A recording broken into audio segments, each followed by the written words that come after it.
Do, do, do. Maybe I got your money, don't you worry. Say hey. Oh, hey, what's going on, people? What's going on, people? Man, 6 Man K Styles here. We over here with the Originators Monday. Y'all, I've already just said I'm your boy 6 Man K Styles, aka the point guard. To my stage left, as you know him as the Senator Palpatine himself, Mr. Mad Mike Sports in the building. And at the bottom of the screen, we have two of your favorites. One just popped in and one been in here. So we got to show love to the historian showstopper himself, OG Big Sam. What to do? What to do? And we got the Joker, the therapist, ATL. You guys are gonna get a good kick tonight. It's gonna be a riot. Well. As you already know, how we kick this show off is, Mike, how we kick that show off is with the what?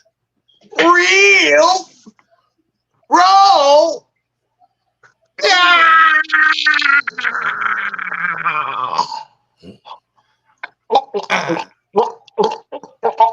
Okay, motherfucker.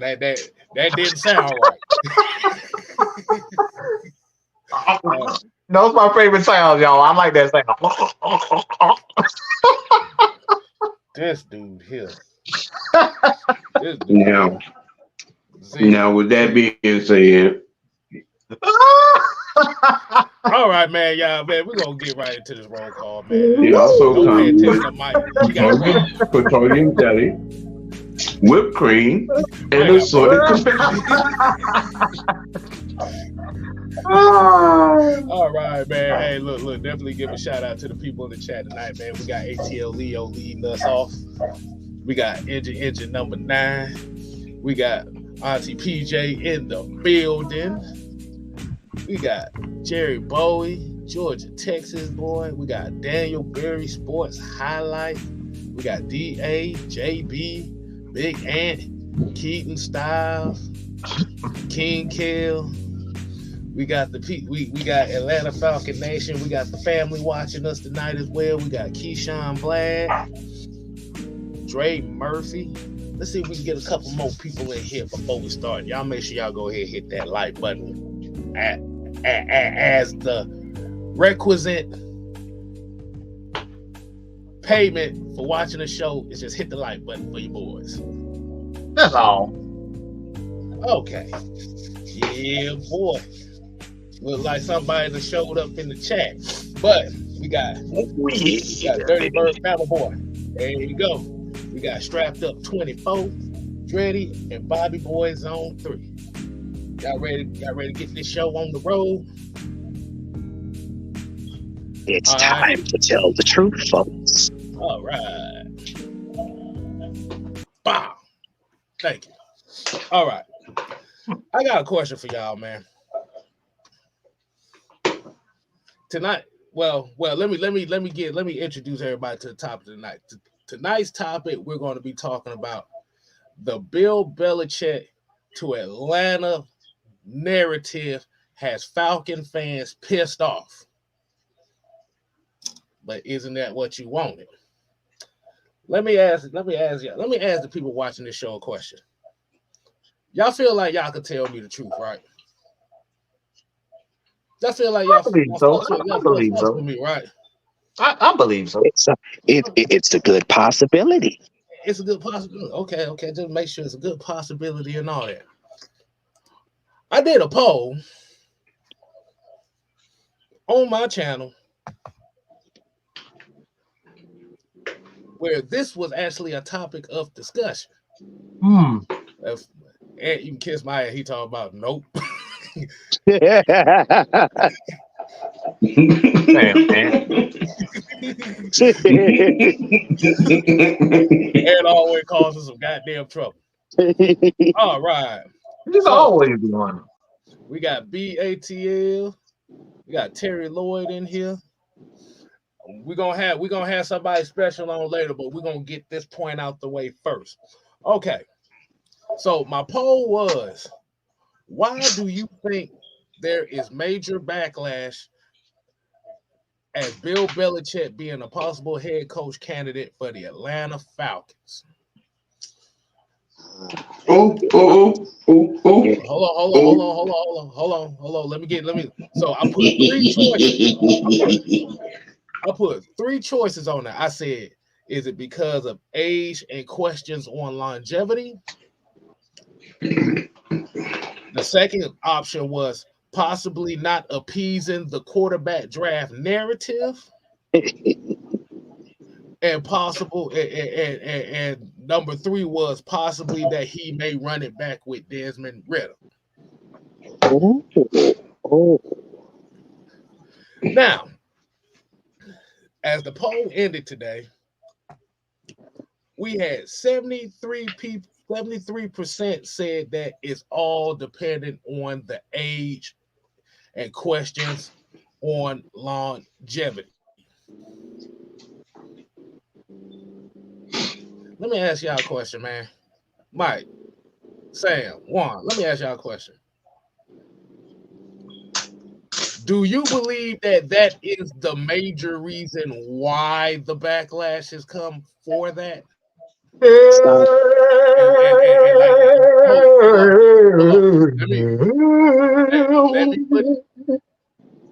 Let me put the disclaimer out here. We don't give a fuck who the head coach is. I need two things to happen. The trenches get better, and there's all and the run game gets a little bit more balanced. That's the only two things I care about on whoever the fuck the head coach is. But why do you think it go one by one? And I'm gonna start it off with, I'm gonna let Sam run point on this one. Why do you think that there is? I heard the evil in the laugh. Why do you think there is a major backlash within the confines of the fan base as to Bill Belichick and the media putting out the news that Belichick may be the favorite in getting the head coaching job? All right. Shout out to all of those who are actual football fans who will understand this and not, bust their heads on their requisite monitors that they're watching. Go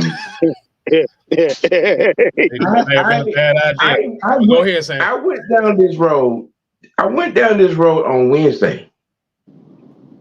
Okay. It is a fix now, win now scenario. Per Arthur Blank on his press conference on Tuesday. This is a fix now, win now. So when you're fixing now and you're determined to win now, you don't go and get an inexperienced head coach, do you? I don't think that would be in the scenario. I stated on Wednesday, at this point, at this junction, you have to go and get a coach who has playoff experience, Super Bowl experience. You have to go and get a quarterback that has playoff experience, Super Bowl experience. There are only two individuals that are out right now that fit that scenario. Bill Belichick, Russell Wilson. The problem right now in the minds of those who are out here griping, complaining, and giving their useless rhetoric to the situation are in their feelings because they know that if the scenario goes as such to those two individuals, that there will not be a Caleb Williams sighting, there would not be a Penis sighting, there would not be a Daniels sighting. It won't be. It won't be. It won't be. Hold on. Wait a minute. So what you're saying is the whole age thing is a cap? Yes, it is. It's a cap. It's a cap. Do y'all think that the whole age conversation is cap? Cop out. It is cap.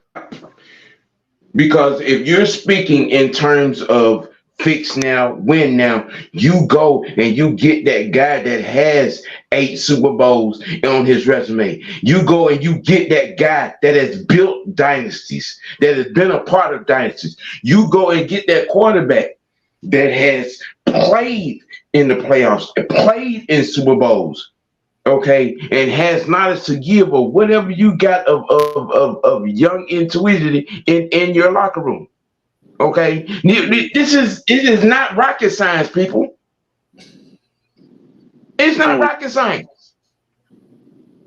When you're out here tooting your campaign on the garbage that is this upcoming quarterback draft class, then you are perpetuating a contradiction, because you couldn't want to win if you want anything out of this draft class. You couldn't want to win if you're trying to bring someone young and energetic and, of that nature. You need experience.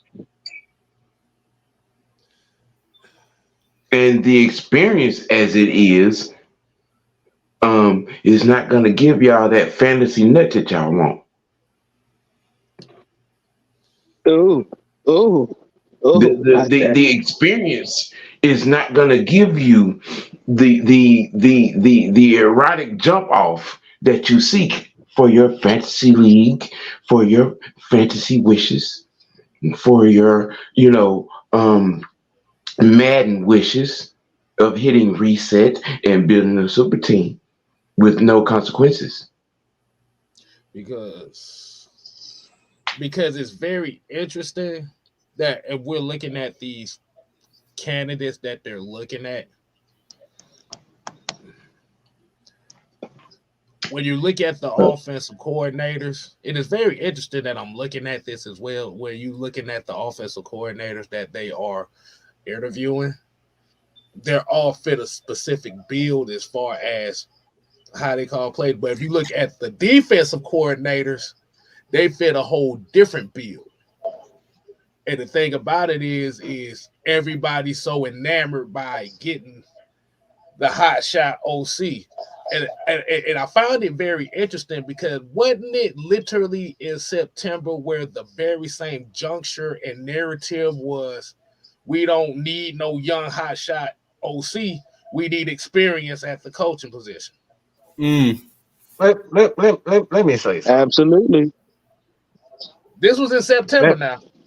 Go ahead. I gotta say something. Okay, so I don't see. I didn't get a master's degree. I'm not Einstein. I didn't got none of that. Okay, so I may not be so smart. Okay.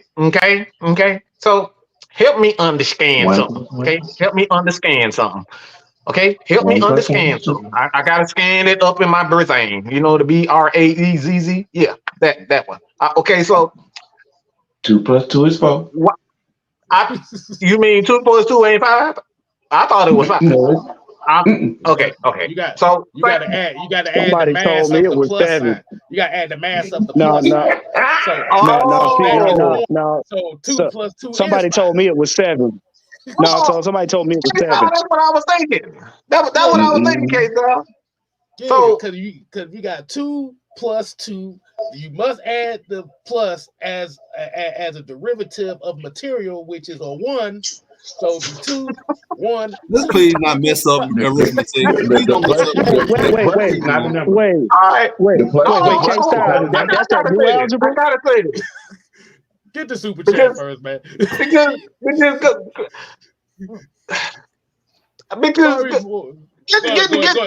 super chat. Get the super chat. Okay, go. I want to talk about this. Uncle Jed. No. I'm gonna get it after he get the super chat. I want to say something. Because I'm not the quite. $5 super chat said, I think we should go get Slow from Houston and possibly draft Drake May and draft a true pass rusher and a center and an offensive guard. What's a true pass rusher? That's what I'm trying to figure out. What is it's rhetorical to me, but what is a true pass rusher? He I is don't one. know if they're There's trying one to is say. elevate. He elevates on the pass rushing percentage. I guess what he's trying to say is a situational pass rusher. I guess. It increased the pressure rates. Right. I told y'all to behave this show. Didn't I say that before we got on here? My thing is this here. So who are you drafting in the first round? Because if you want a true pass rusher, that should be at 8. You want to draft the best pass rusher at 8. So you're going to get a quarterback. If you want Drake May is not going to make it out to, I say, 16, 17. So what do you want?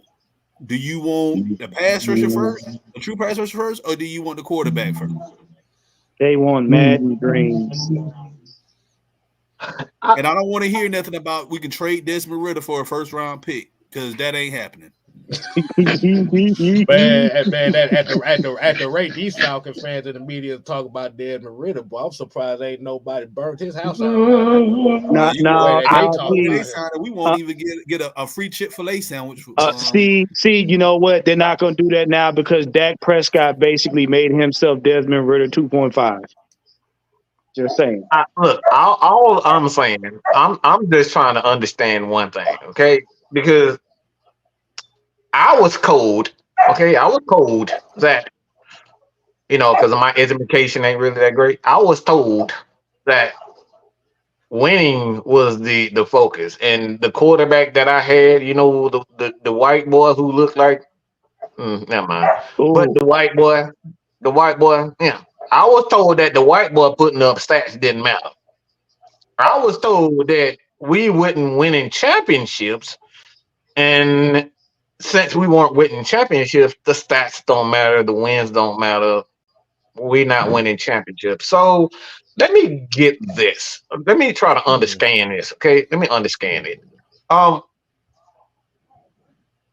So the guy that we're talking about, Bill Belichick, this guy has won. He's been in over 10 Super Bowls. He's been in it. He's attended and been a part of 10 Super Bowls. So the Falcons only been to what, 2? Mm-hmm. We 0-2. We 0-2, right? 12 to be exact, because he okay. Coordinator at New York, and then the Patriots in '96. Yeah, I'm just referring back just to the Patriots. That's all. So 12 exactly. All right. So my thing is if we're trying to accomplish the same goal, is to win, just win, baby. Why would I listen to a motherfucker who got me halfway there, or somebody who's never been there? Because I don't remember seeing Bobby Slovic, or however the hell you name, or Ben Johnson. This is the first time he's been to a playoff. Bobby Slovic, boy, I'm about to say that remind me of the soccer player. I knew you was going. I knew you was gonna catch on, but I'm just trying to figure out why in the blue hell are we so enamored by guys that never been to the playoffs. This is the first time Bobby Slovic, been to the playoffs. This is the first time I've seen Ben Johnson name on anything. But Mike, on top of that, both of those guys don't run the team. We don't even know if it's his game plan that we're getting into. It could be very well DeMeco Ryans' playbook that he's running. We don't know that. We have no clue because he has not done it outside of 2 to 3 years. You wanna put these guys on a pedestal after 2 years, and you want to talk some bull crap to me about what? Potential? Recency bias? Like, what are we talking about? We're talking about a guy who's been there over 12 times to a Super Bowl, and we're saying it's about winning, but we don't want the guy that wins. We want somebody that can get me halfway there, or might probably not even that. He probably didn't even get you halfway there. He might get you a third there. You want a new It's flavor? like, help me understand it. I want me help me understand it. I really want to understand it. We bought They into the want hype new flavor of the week out of a quarterback class. Let me see. You got Tendernut Williams. Not tender. You got Lightner Ass Daniels Wow. and Wow. Scrotum Jr. as your quarterback class. And y'all want this instead of experienced people that have been there, been and done that and won and have the knowledge. You don't want that. You don't want that. Sam, they're exciting. They're exciting and popular. I'm sorry. The media will like us. Exciting and popular got you Freaknik results and that still didn't help you. I'm trying. I'm with Mike on this. Help me understand the arrogant ignorance of just not knowing. I got something. You don't. How the fuck do you know when he gonna retire? Do y'all motherfuckers are you sleeping with the enemy or something? Because how are y'all saying he's gonna retire? Who told y'all this? Give us the date, please. I like to know the date. Y'all got that Madden crystal ball? If he would have retired, he would have been like, hey, he would have retired right after he got released from New England. He wouldn't have allowed Grunt to go on air and say what he said on yesterday. But right. I got something to say real quick, K-Styles, if you don't mind. So we bought into the hype because we said this a couple of minutes ago. We bought into the hype of Arthur Smith when he was in Tennessee. He was the red zone efficiency and everything, and that was the reason why we hired him, because we want to score points quick. And we still had Matt Ryan here, and we felt like, okay, well, if he can revive Ryan Tannehill's career, then he can pretty much work with any quarterback. Well, ladies and gentlemen, how did that work out with Matt Ryan, Marcus Mariota, and Desmond Ridder and Taylor Heineke? Like, we got to stop buying into the hype of these. Logan Woodside, he played too. So yeah, we're not doing that. But we buying into the hype of these guys that they have instant success, instant classics, but we're not looking at people who actually been doing great consistently over the past several years. Can I ask y'all a question? Can I ask y'all a question? And I'm gonna ask the chat too. Do y'all want to win? Because I was told many weeks, months back that all I wanted to do was win. Do all y'all want to do is win? Guys on the panel, do y'all want to win? I mean, yeah. I know it's rhetorical, but do you want to win? Yeah. Okay.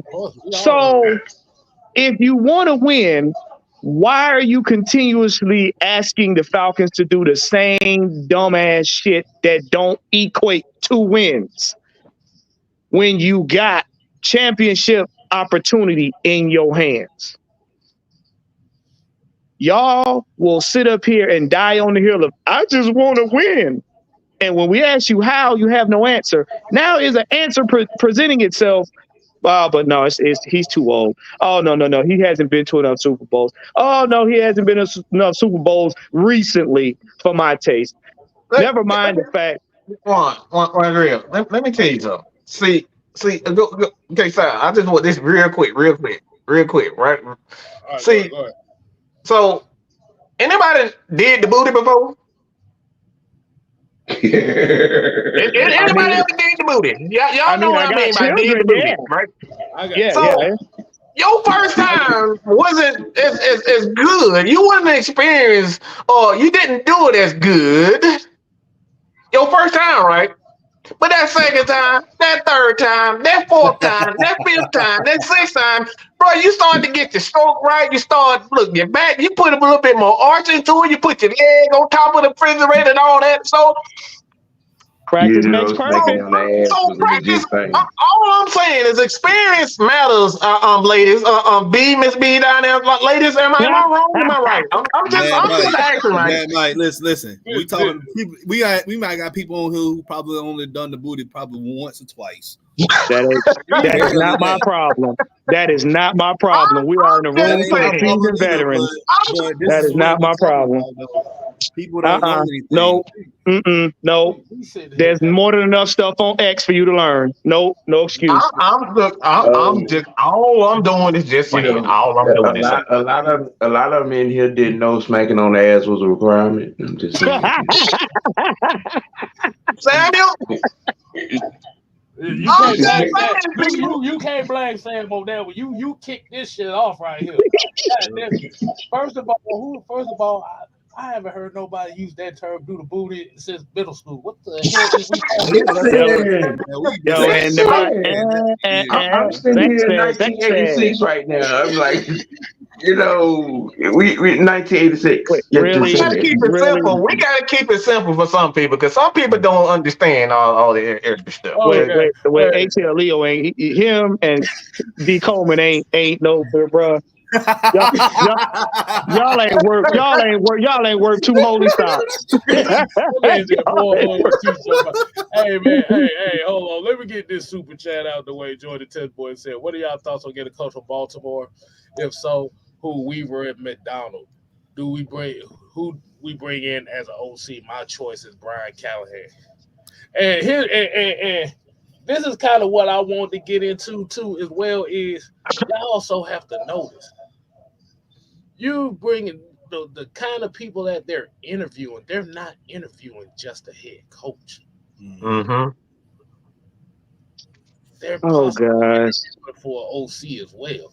So I like McDonald.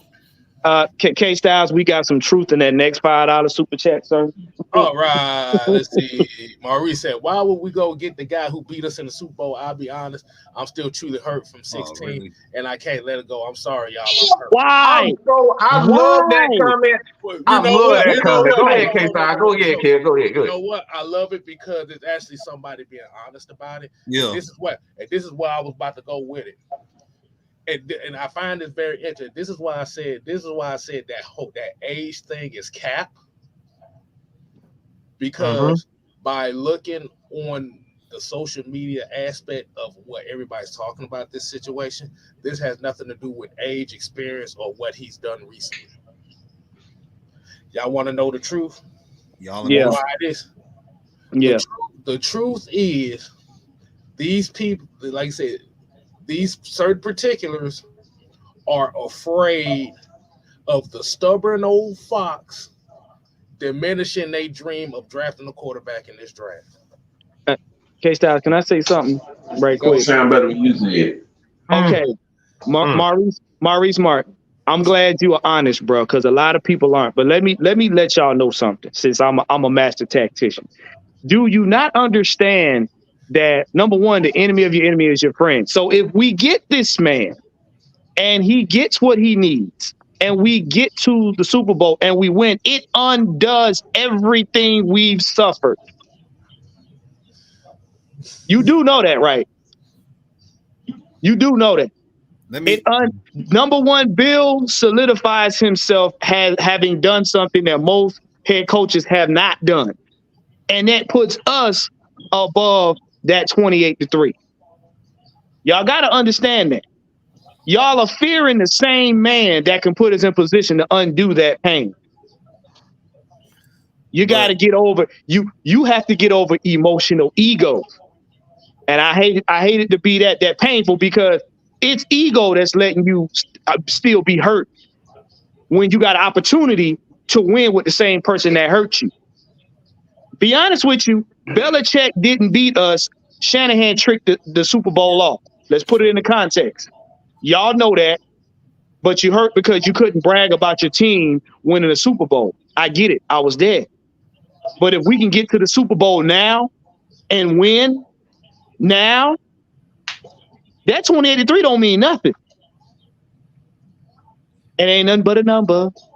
Hey, Warren, let me add something to you because you said the enemy of my enemy is my friend. But most of these fans, they think the enemy of their enemy is Airbnb. No. Why? Oh my God! Oh my God! But you Really? already know. You already know. They not gonna let it go. Came on here.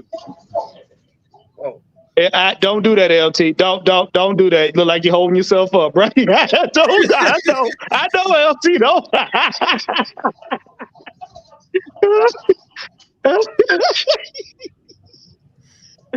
He trying to understand. He trying to understand the misunderstanding of the understanding of the what the hell and I. So we don't want to bring in Belichick because we lost Super Bowl to him. Is that what you telling me? See, you know what? They don't want to sign their existence away to Lucifer.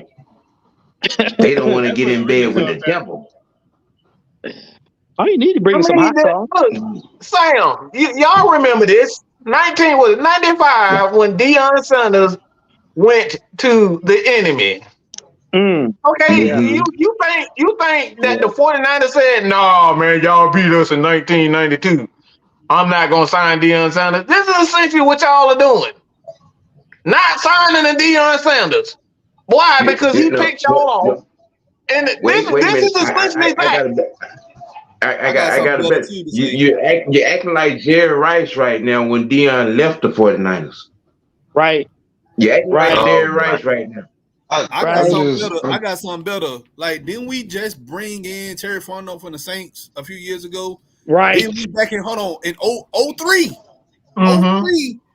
03 or 04 when we hired Jim Moore Jr. When he went to 49ers? Because people forget the rivalry with the Falcons and 49ers, that shit was real. Yeah. And the NFC South literally just begun a year or two before that. Mm-hmm. It happens all the time. And then we brought in Greg Knapp, who beat us in the Super Bowl. Morton Anderson was a kicker for the Saints first. He got us to the Super Bowl. Do you know how many enemies we got on this team? Listen, you know how many enemies? Greg Knapp was on the Broncos coaching staff when they beat us. Yes. So what are y'all talking about? We literally signed a DC. Hold on, let LT go. We literally signed a co-DC, David Omenyata, and Caden Ellis from the Saints. Mm-hmm. Why are we talking about enemies? Listen, I sat here and I watched the chat. I seen some of y'all complaints. You know, some people say because he's old, and he beat us in the Super Bowl. Now, these guys earlier asked y'all if y'all want to win. Majority of y'all said yes, you would love to win. So if you want to win so bad, why not sign the guy, if it's possible, that can get you to the promised land? I mean, the man won 2 Super Bowls as a defensive coordinator under Bill Parcells back in the late 80s, early 90s.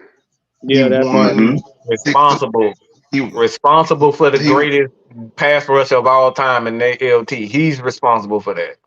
He won. They almost beat. They went to New England, lost against Green Bay. Nobody was stopping Favre that year. I'm just gonna be honest with you on that. You turn around and the same guy that won 6 Super Bowls as a head coach of the New England Patriots, who also coached in 9 of them, 2 of the losses to the Giants, 1 to the Eagles. The same guy that literally had, Richard Seymour, Willie McGinnis, possibly Asante Samuel, the jury's still out on Rodney Harrison. Those type of guys that's going, Teddy Bruschi, Willie McGinnis, those guys, yeah. But I wouldn't name my Hall of Famers. I mean, Teddy can possibly get in, but the current guys like Willie McGinnis, Bill Belichick, Richard Seymour, Bill Belichick.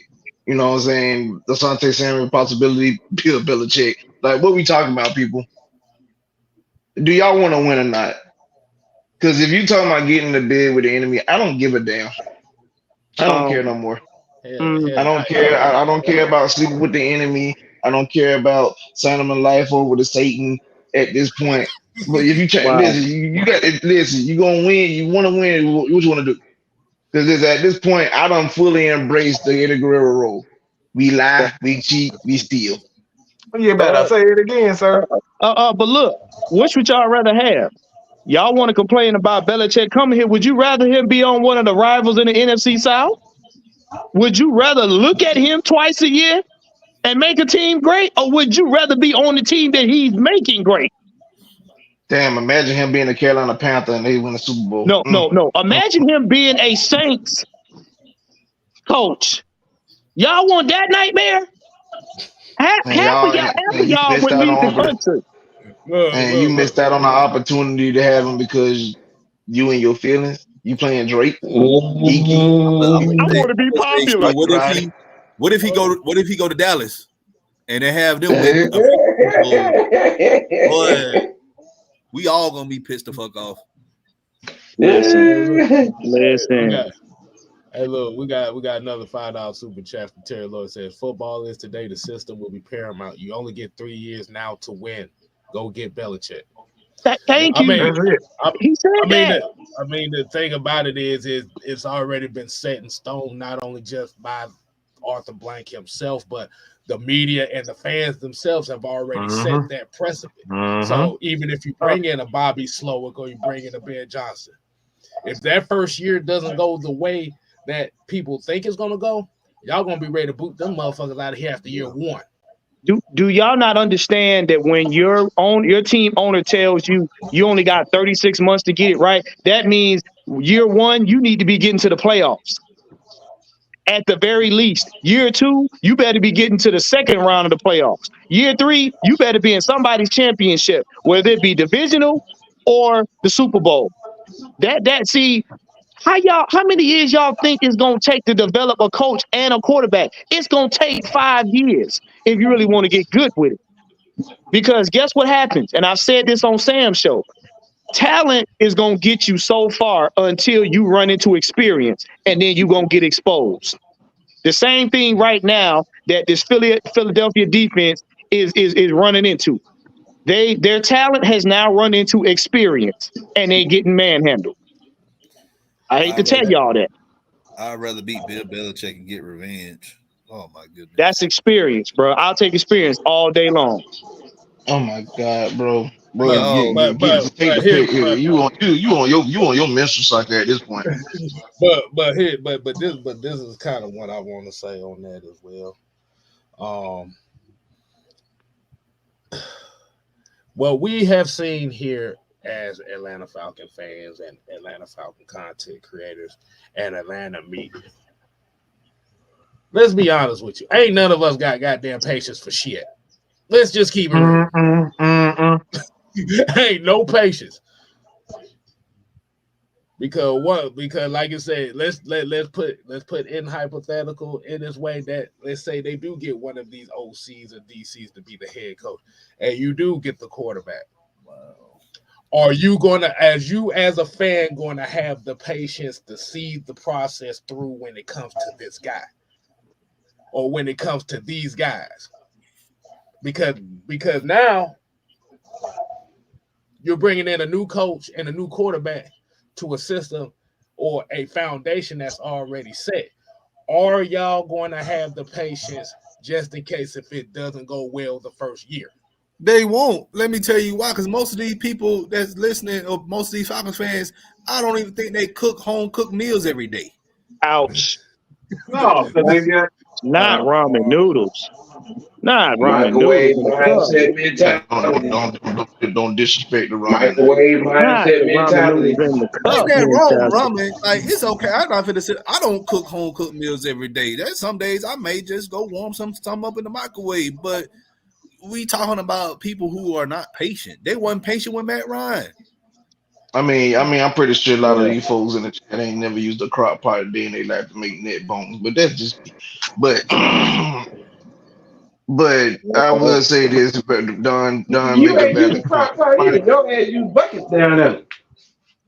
What the hell? What is What the hell was that?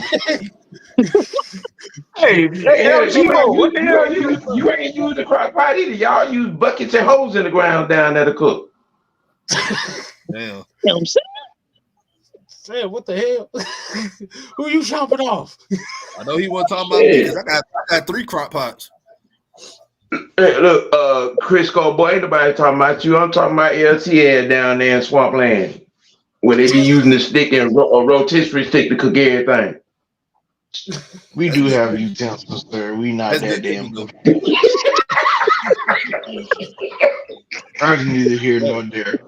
The point I'm making I is wanted a show to actually go real well, and it just not just it's It It is went going horrible. well. the point I'm making is though a lot of fans don't have patience. Don't get me wrong. I understand Arthur Smith didn't make his job easier for him to be kept, but a guy being here 3 years that haven't had the same team each year he's been here, but everybody called for his head, so now he's gone.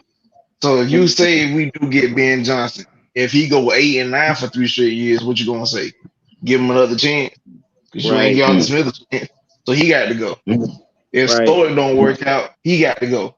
So I might as well get the best that's out there than wasting time on first year head coaches. We've been doing this for the last decade plus. We've been hiring first year head coaches. It You know started why? with Jim. We started with Jim Moore when he came after the Dan Reed situation. Then Jim Mhm. Moore came as head coach. Exactly. We got Bobby Petrino. Arthur Blank We got realized that was his first and biggest mistake right there, and he's not trying to repeat that. We No, went he's from not. Jim Moore, rookie head coach, Bobby Petrino, rookie head coach, Mike Smith, rookie head coach, Dan Quinn, rookie head coach, Arthur Smith, rookie head coach. How many times have we got to keep going through this? What is the definition of insanity, people? Madden. Madden. Arthur Blank That's has the new, been trying that's to the new fix the definition. Dan Reed's problem ever since. And So the thing like, is, at this point, I'm tired of seeing a guy that's never had a job to begin with. You know what I'm saying? So why not? If we could get a Bill Belichick, why not sign him? Somebody Because said we lost the Super Bowl? What the hell? Are you serious? Because you lost the Super Bowl to Bill Belichick, you don't want to bring him in? Oh my God, he beat us in the Super Bowl, and I just feel so betrayed and hurt. I I'm don't give a hurt. damn. I was over it. We only had freaking 16 winning seasons in 58 years. Why do you care with your emotions, bro? Let me tell We you, ain't folks. been first of winning. all, Let me tell you an example. first of all, he should have beat us because we tricked it off. Let me tell you though. Remember some years ago when John Gruden got hired by the Raiders? I ain't seen not one Raider fan say, "Oh, I don't want John Gruden. He beat us in the Super Bowl back in 02." Man, they were happy they had John Gruden. Gave that man a 10-year contract. No. Let's put this into perspective. Detroit ain't smelled a daggone playoff game since the 90s. Well, win. Win. Quite frankly, we talking about a win since January 5th, 1992. Approximately 3 weeks before my first birthday. Do you know how I will be 33 this month? Wait a minute. I was in middle school. Hold on, wait a minute. 1992. Hold on, son. Yeah. I was in middle school. You know what happened that year? I wasn't even in middle school. I wasn't even in middle school. I wasn't even in school yet. I remember because Michigan, Desmond Howard just won the Heisman. We lost against Washington in the Rose Bowl. The Fab Five, they was Hold on. Let me roast this little bitch right here. All right, keep my name out your motherfucking mouth, okay? I ain't saying not a damn thing. So watch your mouth, pimp. All right, this ain't about Mike. Mike ain't said a damn word, okay? So keep it. Can I have my nuts back? Okay, I prefer a female to grab my nuts, okay? Not you. All right, we can continue the show.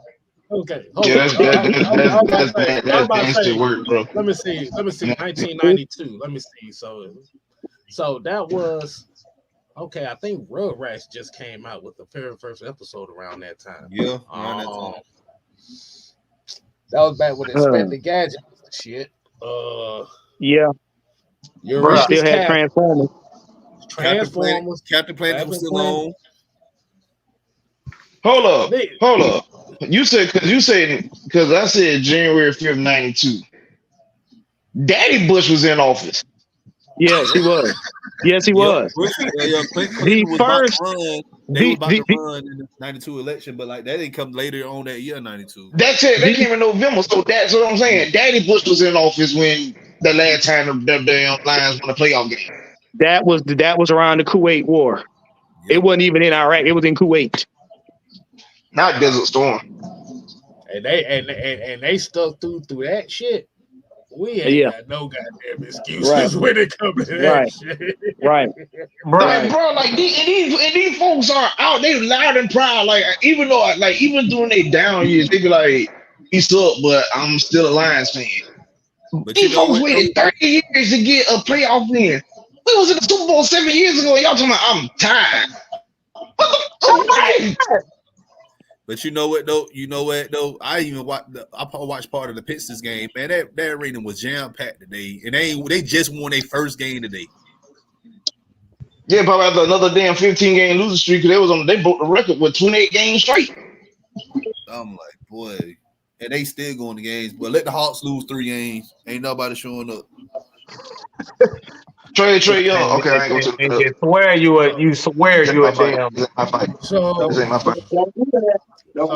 So essentially what we're looking at is a crossroads situation with the Atlanta Falcons where a lot of different narratives and personal goals as far as this team is clashing.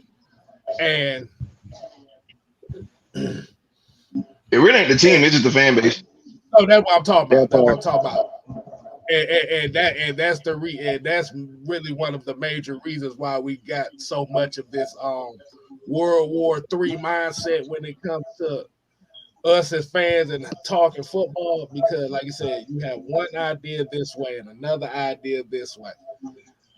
And like I said, and me and Mike had a conversation with somebody earlier. And I be looking at a lot of these conversations, and that's why I came up to the conclusion. Bill, and like I said, Bill Belichick, and you know what the bad part about it is?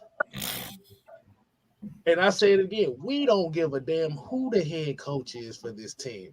It's just that y'all bitching and moaning about him possibly being a Falcon head coach is entertainment for me.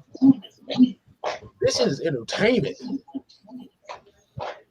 But it comes down to that quarterback position. And everybody keeps saying the same thing. And it always points to that quarterback position in the draft. And we know how we know the reputation for Bill Belichick is he's a stubborn old fox. He's going to want to do it this way. And the media cannot bully him into doing whatever the fuck they want him to do. Yep. That's what it came. That's what it comes down to. That's all the disconnect of all this is. You know the biggest difference between Bill Belichick and Arthur Smith? What was that? Bill Belichick's experience. Right. Yeah. I think they are essentially the same person, the same coach with the same mindset. The difference is Bill Belichick has 40 years of experience under his belt. Mm-hmm. You know what's crazy? I'm glad you said that, because here's the difference between like coaches that just, trying to please the media versus a Belichick. You talk about offensive Belichick, he gonna give you grumblings response. Real quarterback, running back, this, that, and third. He don't care. Mental special teams is quarterback. Mental special teams is Belichick and watch you talk for 10 minutes straight. Mm-hmm. You know why? Because he understands there's more to football besides just offense. He understands how important special teams is. He understands how important the defense is. So you ain't finna get in the booth and be talking about, so what you think about quarterback such and such? And who you think will be the starter? But talk about Young Way Cool and him kicking the 60-yard field goal. You don't talk for 20 minutes. He's gonna talk about things that matter. He don't care about what you. That's the thing. He's gonna talk about the essence of football, and see that's the thing about Bill Belichick and the reason why. Look, at the end of the day, y'all want to see motherfuckers glide in the air like they fucking surfing and like swagging and surfing. That's what the fuck y'all want. All right, motherfucker ain't surfing and swagging and shit. That's what the fuck y'all looking for. And he ain't gonna give you all that booted. Look. All y'all want to see is a bunch of motherfucking mans on the damn court twerking and shit. Twerking in the end zone, twerking on the damn running route. That's what the fuck y'all want. Y'all don't want to see motherfuckers just with the ass hanging out. Y'all want to see a motherfucker twerking and doing all this type of shit, right? Dancing and with the flowers and ribbons and shit. That's what y'all want. Sometimes we just want to get straight to it. Not all damn all that extra shit. Let's just get straight down to the matter and winning a fucking championship. Period. Point blank. All that extra shit y'all looking for. Touchdowns and 5,000 yards and all this, it don't matter. It doesn't matter. It don't matter. Why? Because it's about winning. But let me tell you, that's what it all come down to. That's what it come down. I hear you, Don. But this is what it come down to, and this is what the fuck I'm tired of. Okay, so all y'all can suck a real big one. Okay, if how little, small, medium, I don't give a fuck what it is. Right? Y'all can suck it all. Right? Because it's all come down to us, me, K-Styles, and I speak for everybody on this damn panel. It's because we don't care about who it is. I don't give a damn if it's the court. I don't give a damn if you bring Greg Knapp and reincarnate his ass and let his ass be a damn zombie on the sideline. We trying to damn win. We trying to damn win. Y'all up here trying to do shit. Y'all trying to do shit the opposite way instead of it just coming. It come down to win. I don't care who it is. Okay. So all you cocksuckers out there who talking about we sucking up the white boys and all this bullshit, suck a dick. Okay, suck it. Okay, suck it. Because we're trying to talk about wins. We're winning. We're trying to see our team win. So if we got to sit down and look at Bill Belichick, the same guy who beat us in the Super Bowl, it doesn't matter. Why? Because it comes down to getting it done. That's all we care about. We have not won a championship in 58 years. And y'all up here complaining about winning. That shit is wild to me. 13 winning seasons in almost 60 years. So they're like we said, they're in panic mode right now, and they're gonna not get their feelings validated because if we do hire Bill Belichick in the draft, and you see guys like Michael Penix Jr. still on the board, you still see Drake May still on the board. Bill Belichick here drafted a linebacker out of San Jose State.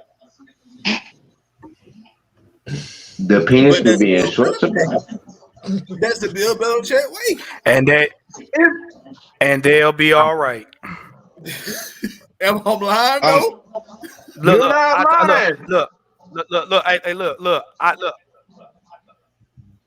I told y'all early on, the Falcons is no longer going to be a quarterback-centric team. It's going to be a trench-centric team, which means that all of the pieces in around the trenches are going to be interchangeable. They won't plug and play.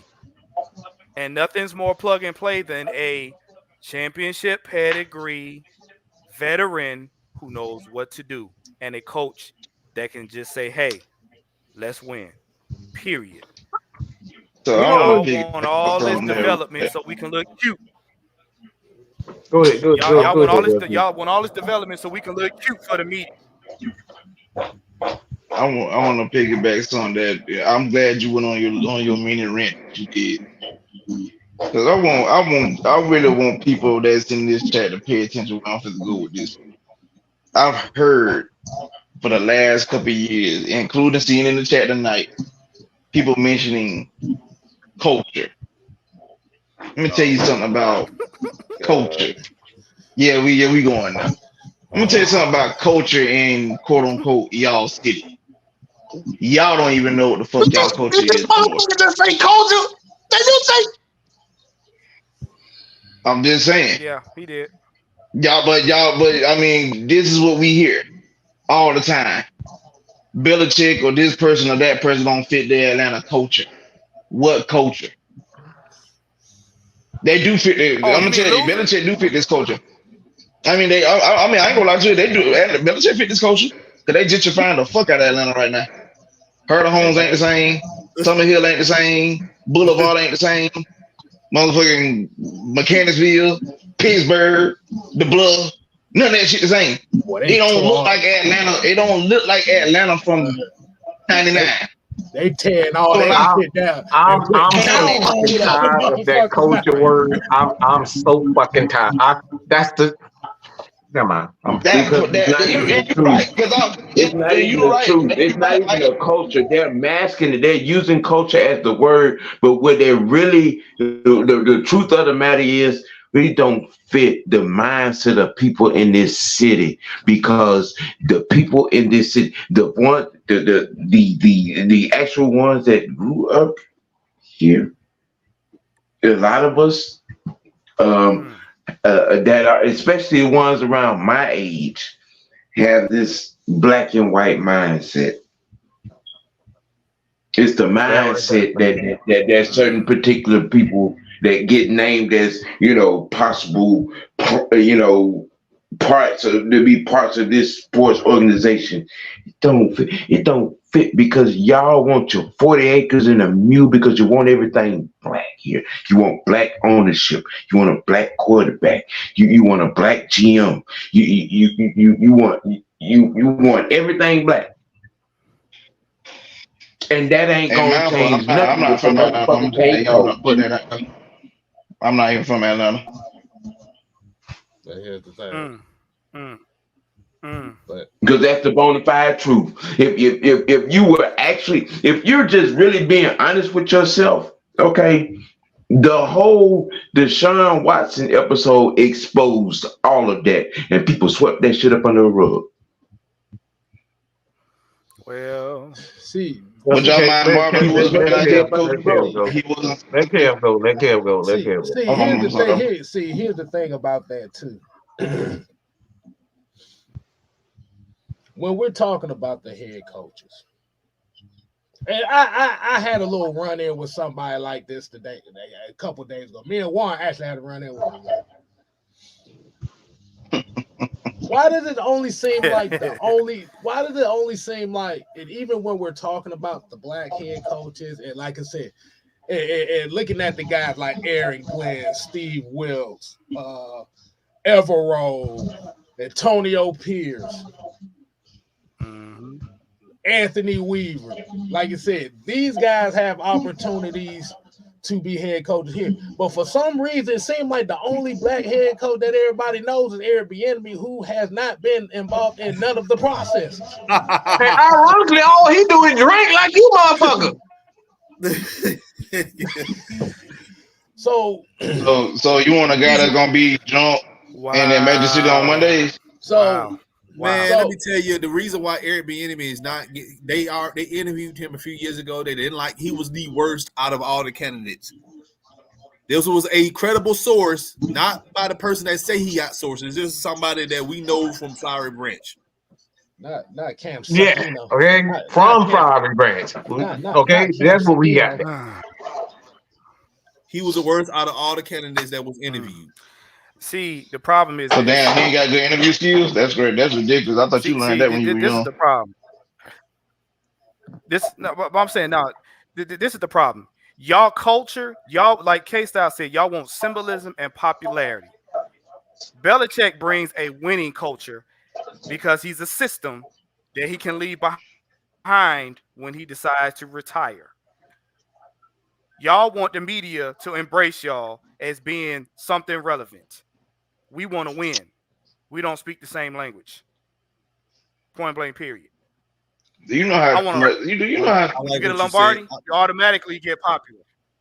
I like what you said though, because the thing is, remember when the Steelers had before they got please don't say Cordell Stewart. Not Cordell Stewart, it's the head coach. The head coach. When they had Bill Cowher. Before Bill Cowher retired, they had a succession plan. It wasn't going to be anybody that he had on staff already. They wanted to keep that culture there. and we already know the Pittsburgh Steelers culture. All right, they went and then they got Mike Tomlin. And the reason why they got Mike Tomlin is because Mike Tomlin, at the time he was in Minnesota, but before he was in Minnesota, he was with Tony Dungy all those years. Mm-hmm. This is why you have to have a coach. We don't have that winning culture set because we hire people off, like I said earlier, they instant gratification of what they've done, and then when they come here, it doesn't transcend to the Atlanta Falcons. So we have to get somebody here who can put their footprint on his team, and then when they leave, they'll have somebody here that can continue the trend of us winning. But then, like I said, the biggest difference with that is Pittsburgh Steelers is different. Mike Tomlin is literally the third head coach in that team's franchise history since the early 70s. Third head coach. We've seen the Baltimore Ravens and how they built their team. That coach has been there since they first started. Mm-hmm. They only had what, Brian Billick and Jim Harbaugh? No, they had Ted Markabala. Then they had Brian Billick, and then Billick. And then John Harbaugh. Okay, but remember, John Harbaugh. Okay.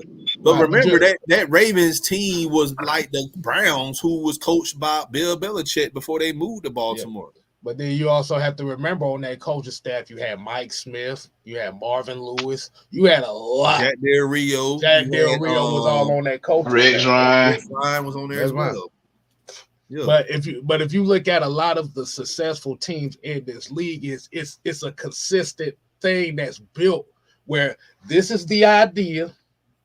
And we're going to be bringing in coaches and guys to bring up that's going to be based on this system, on how we want this team to be. The problem with the Atlanta Falcons right now is we have no stability. We haven't been stable. Really. And when we're talking about stability, we're talking about 7+ years. We haven't had that since Dan Reeves.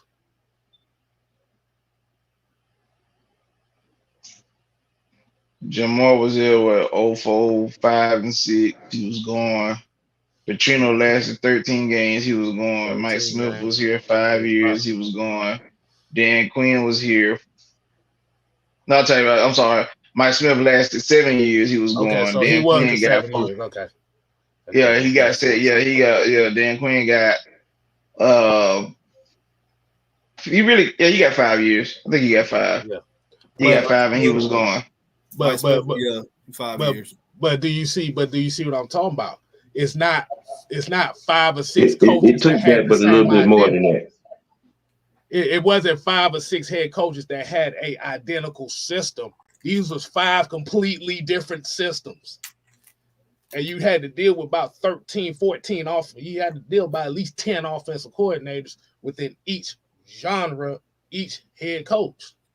You had to deal with about 10 plus DCs. And like I said, these weren't the same guys or they ran the same system. This was completely different shit. One thing about the Atlanta Falcons history that I do know of is they've had more success with defensive-minded head coaches than offensive-minded head coaches. This is Falcons history. You can go back and look yourself. Jerry Glanville's 1. Exactly. Mike Smith is 2. Mm-hmm. Yeah, you can even throw Dan Quinn in there. Yeah, you could. Yeah. But that's what I'm saying.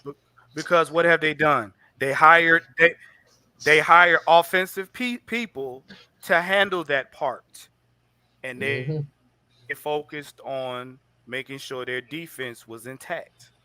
They didn't try to control or rewrite the offense. But I tried to tell people this a few years ago, and I'm not trying to say I told you so, but remember when we was doing coaching candidates and stuff back in early 2001, I said that we need a defensive guy, but we need an offensive guy. We need somebody that can we want to score 40 points a game, and maybe the offensive guy can bring in a defense person and just focus on the defense. Mm-hmm. Am I lying, Mike? No, you said it. And here we are, square one again. Mm-hmm. But Don, as a matter of fact, I remember the coach that you wanted. Yep. The coach that you wanted at the time was Wink Martindale out of Baltimore. Wink. Mm-hmm. Yep. Yeah. Mm-hmm. But ain't it funny? If your defense is making stops, you ain't got to score 40 points to win a game. Right. Look, speaking of the 2000, speaking of your 20, national champions, Michigan Wolverines, go blue. It's what you scored that many. I feel it. It ain't that damn. It's really not that damn deep. We up here worried about scoring 30 points, and you don't have to score 30 points to win games. All you gotta do is just have one more point than the other teams. I'm just saying, bro. You just gotta have one more I'm point. just saying, if one your more defense point than makes your stops, opponent. you ain't got to score 40 points. But that goes back to what we've been saying for years. Oh, man. Y'all don't want to win. Y'all just want to be entertained. Y'all want to go to the games, see us hang 50 points on teams and not stop them and end up winning games 52-45. Mm-hmm. Yeah. Reverse of that, we ain't win no games like that. We lost games like that.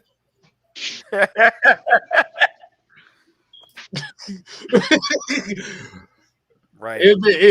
Not willing to accept, you know what I'm saying, their own mantra of the money, of where the money is on the team. For 14 years, where was the money on the offense? For 14 years, what did they say about the money? The money's responsible for wins and losses because you make the most money. Well, this year, who makes the most money? The defense, right? The defense. Oh my goodness. Right. Lord, I was called a systematic hypocrite for pointing out the $100 million defense not making $100 million stop on 4 different occasions, which actually coincidentally is the difference in our record. Just saying, just point that out. But I wasn't supposed to point that out because the defense has done such and such over the course of the year. Well, that's not the mantra y'all had for the offense when the offense was making all the money. I mean, because we saw Matt Ryan put up 5 touchdowns and the defense give up 6 touchdowns, and Matt Ryan was supposed to should have scored more. But yet, when we use this same logic on the defense, no, it's the offense fault because the defense can't make $100 million stop. We got $100 million on defense, and we got $100 effort on 4 occasions. All right, let me get the super chat right quick, man. Terry Lloyd here said, Sam, you know Matt Lloyd, Ryan he wasn't mobile. That was the issue. That's what they said. Terry Lloyd here said the Atlanta Falcons' true culture is running the ball in every winning season we had. There's been at least a quarter to get us to the playoffs. Terry Lloyd, man, appreciate you, man, because you telling the truth right now.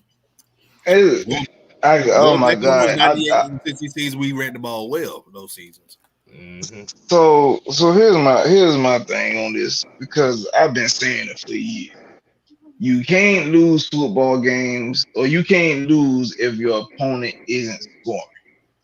It's crazy that, and this is how you know the national media is really setting up narratives, because watching, of course, you know everybody enjoy watching the Cowboys lose, but seeing Get Up this morning, where Mike Greenberg had to point out how adamant Rex Ryan wanted to talk about defense, but everybody was stuck on what Dak Prescott did yesterday.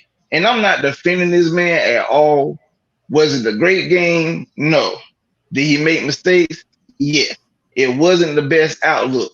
But your defense gave up 7 touchdowns.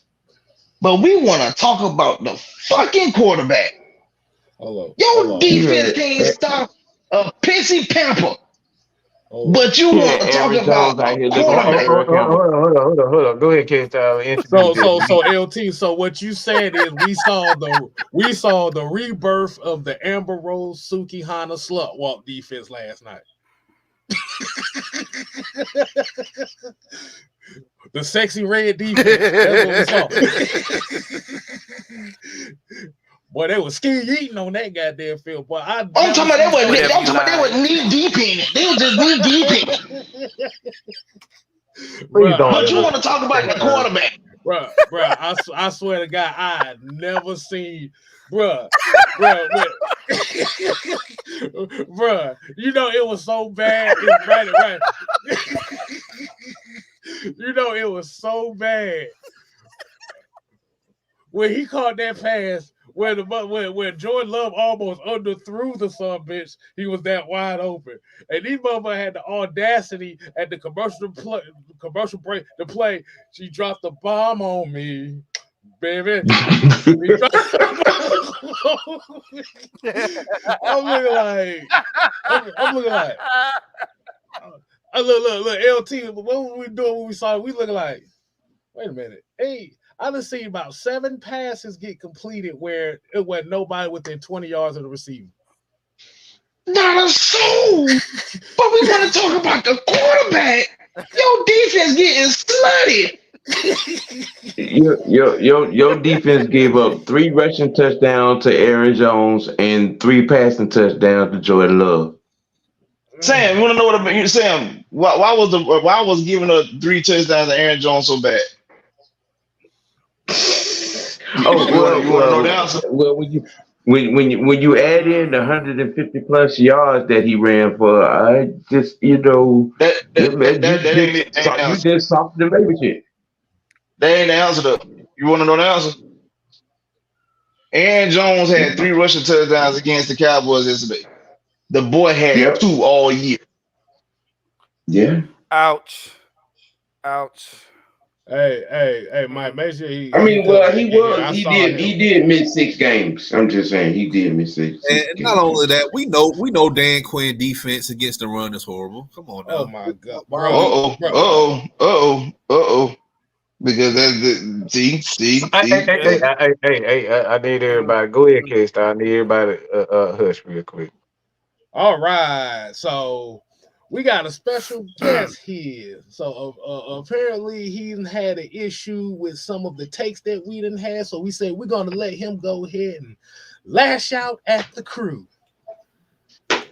The floor is yours. Oh, let me good. Man, shoot. No. Hey, everybody hush. No. We ain't trying that humble shit. That you wasn't humble on the damn on Twitter. Whoa. Hold up. You said you defeated the great one. That's what you said. I did because you didn't answer my question. What's the question? Okay, well, since we talking about experienced quarterbacks, I brought it up in the chat. Experienced coaches with Super Bowl experience, I brought up Mike McCarthy. It could be a possibility, he might be available. Jerry Jones could get rid of him. So I brought him up. You want to ring with Aaron Rodgers, One. So, and he's recently been in the playoffs, consistently 3 years in a row. So yeah, 3. That's recent. So I'm just like, okay, so they got the same resume. But why don't y'all like Mike McCarthy? If they have the same resume. But Stop. Super Bowl winning coaches with experience. So what's wrong with that? I thought we wanted experience, y'all. Hold on, but let me ask you something. Was Mike McCarthy part of the question that was asked though? I brought him up. So what was the question that you was trying to ask? Go ahead and ask me, y'all. Okay, so what is the real reason outside of age that you have against Bill Belichick? The reason, number one, he hasn't done anything in the last when was the last Super Bowl he won? So you don't know. 2018. 2018, right? So what has he done since then that you think that's actually will wrong. change this team around in 1 year or 2 or 3, or think he's gonna bring a Super Bowl to Atlanta? Now Mike McCarthy, he's been in the playoffs. Mike Tomlin in the playoffs. I'd rather, Mike Tomlin might be another one. He stormed off the when they asked him about his future in Pittsburgh, he stormed off the press conference. So that's another name to look out for. We don't know what's about to happen with that. So, he's black. So but what is that? Hold Mike McCarthy. Hold on. How is that? So have you even paid attention to what we've been saying about this whole quarterback, this whole head coach? Yeah. See, y'all think that my issue is I want a quarterback in the first round. I want to trade up for a quarterback. I'm okay with Russell. Well, that's what you've been tweeting for the last 3 weeks. No. Yeah, you had. We saw this. I sent it to you. What you talking about? No. You didn't. Hold on. No, stop, K-Style. You didn't tweet. Hold on. You didn't tweet the exact words. I know Bill Belichick won't do this in regards to Justin Fields. You never did that. Yeah, because he won't. That's not because, oh man, I want me a quarterback. I'm just saying, like, why would you? That crap? And I wouldn't do that crap either. I'm not giving up no. So why would you suggest something that you won't do? Like, did that make any sense? Why are you suggesting things you won't do? He's been campaigning for Daniels. He's been campaigning for Caleb Williams. Sam, come on now. Hey, don't do that. Don't do that, Sam. Don't do that. But I was just making a joke, man. I was making a joke, bro. So, but my thing is too, like, if Belichick come here, look, at the end of the day, Blank's gonna have to. That's his decision. It's not mine or yours. So we're gonna have to be fine with it either or. My thing is, we're gonna be right in the same situation again a few years from now. So if Blank is tired of all this coaching changes, and you're hiring a coach that's probably at the end of his coaching career, he only has 15 more wins to pass Don Shula all time. Then if that's his goal and he's out of here, then we're going to be right back in the situation. So I'm just like, is he grooming Ryan Nielsen for the job? Oh, no, stop. Everybody stop. My thing is, like, you're going to have to draft a quarterback anyway to put up under whoever the vet is, unless Blank is like, well, I'm cashing all my chips in for these however many years Belichick is going to be here. It ain't going to be no 7-year. I don't see Belichick being here that long. Unless he, I don't know, drinking from the fountain of youth or something like that. But unless he's grooming Ryan Nielsen to be his successor, that's cool. But I'm just like, what's the end game? What's the, we're gonna have to draft another quarterback, because if Russell Wilson or Kirk Cousins or hell Jimmy G, I don't know. Shit. I mean, Belichick got experience with Jimmy G. I mean, he was the backup behind Brady, wasn't he? So he knows the system that he likes to run. Either or, these quarterbacks are 30 plus. So I'm just like, we're gonna have to come and draft a quarterback regardless. Whether it be in this draft or something, go out, get a vet in free agency and bring in a quarterback, in the draft, whatever. Like I said, maybe Desmond can maybe they can develop Desmond. I don't know what the front office is, how they think about him. I don't know if Belichick's going to keep him around or not, but look, hold on, let me say something. It's going to be a possibility you're going to have 3 new quarterbacks here next year. I agree. You're going to have 3 new ones. So, yeah. But go ahead, Don. Go ahead, Don. Retro, because I know you brought up Mike McCarthy. What I want you to do, man, go look up McCarthy's playoff record. I want you to do that. Okay. My question to you is, so you want to hire somebody who just got fired? What the y'all capping for Bill? They let him go for a reason. That's my question. He asked you a question. He just asked you the question. I just need my question answered. So you want the Falcons to hire someone who just got fired? Of course, we'll play this game. Yeah. Because that's the same thing y'all are saying. That's the same. Are you in management? Are you in any type of management thing like that? No. Okay, thank you, Jesus. All right, man. That's all I got to say. I'll be quiet. What you mean? Because I mean, if Belichick was successful in New England, and recently he would still be up there. All right, so you said you used this word recently. How far are you going when we talk about recently? Okay, well, like the last 3 years, man. Like the last 4 years. What has Belichick done post? What has he done post Brady? Besides go to the playoffs back in 2012 and got rocked by the Bills. All right, he hasn't been since. So let me ask you another question. All right, you answered that. All right, so we're when you look at possible coaches to come in, right? All right, possible coaches. You said Mike McCarthy and you used Mike Tomlin. You do know Mike Tomlin's playoff record really ain't that great either, right? But I mean, hell, he's the experienced coach. He won a Super Bowl. Hold on, Retro. We playing this game fair. We playing it fair, right? You got to answer the question right. We playing the game fair, right? How is that a fair game? Because I asked you a question and we answered it. Okay, so I answer your question, you'll answer mine, right? Yes, sir. We will. Okay, so Mike Tomlin's playoff record is not that good. Okay. Right. Okay. And so Mike McCarthy, his playoff record ain't that great either. Yep, as we saw last night. Yep. So what we're essentially saying is we hiring two losers. You see what the problem is? So if it's not Andy Reid, if it's not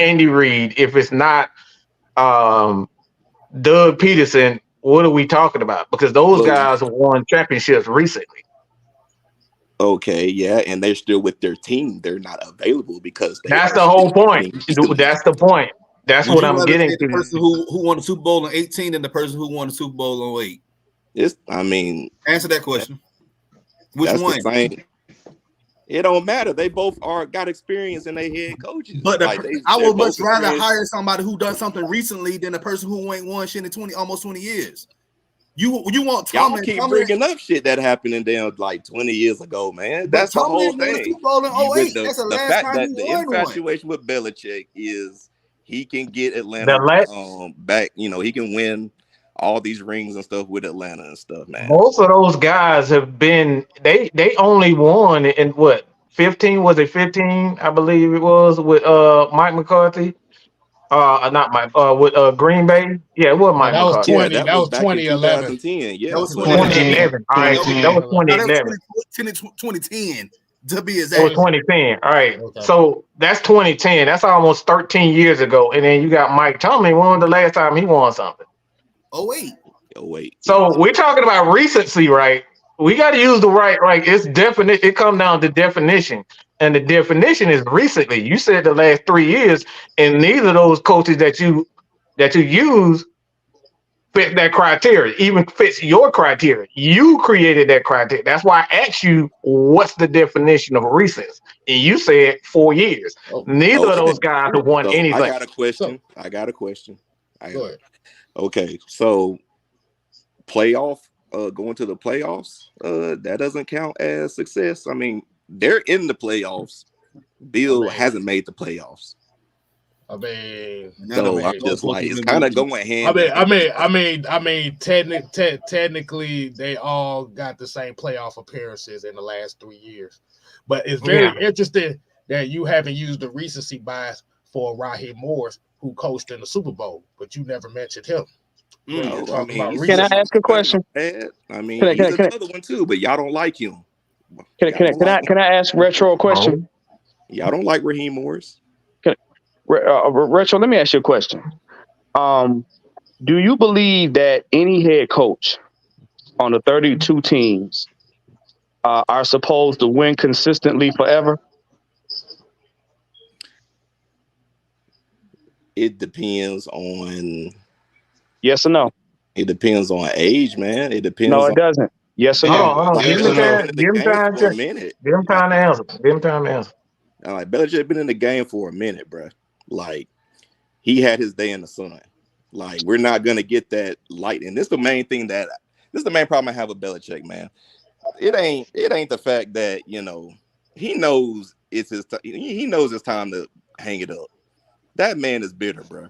That man he's on a war path ever since Let Brady me ask you rated this. out him. So you're saying no? Hold on. Let him finish. One. I got a question. I got a question. You said flash in the pan, right? It's chances are he's not going to be that again. So you ever notice that this guy, he actually coaching in the playoff right now? He won what 2 of the last 3 Super Bowls.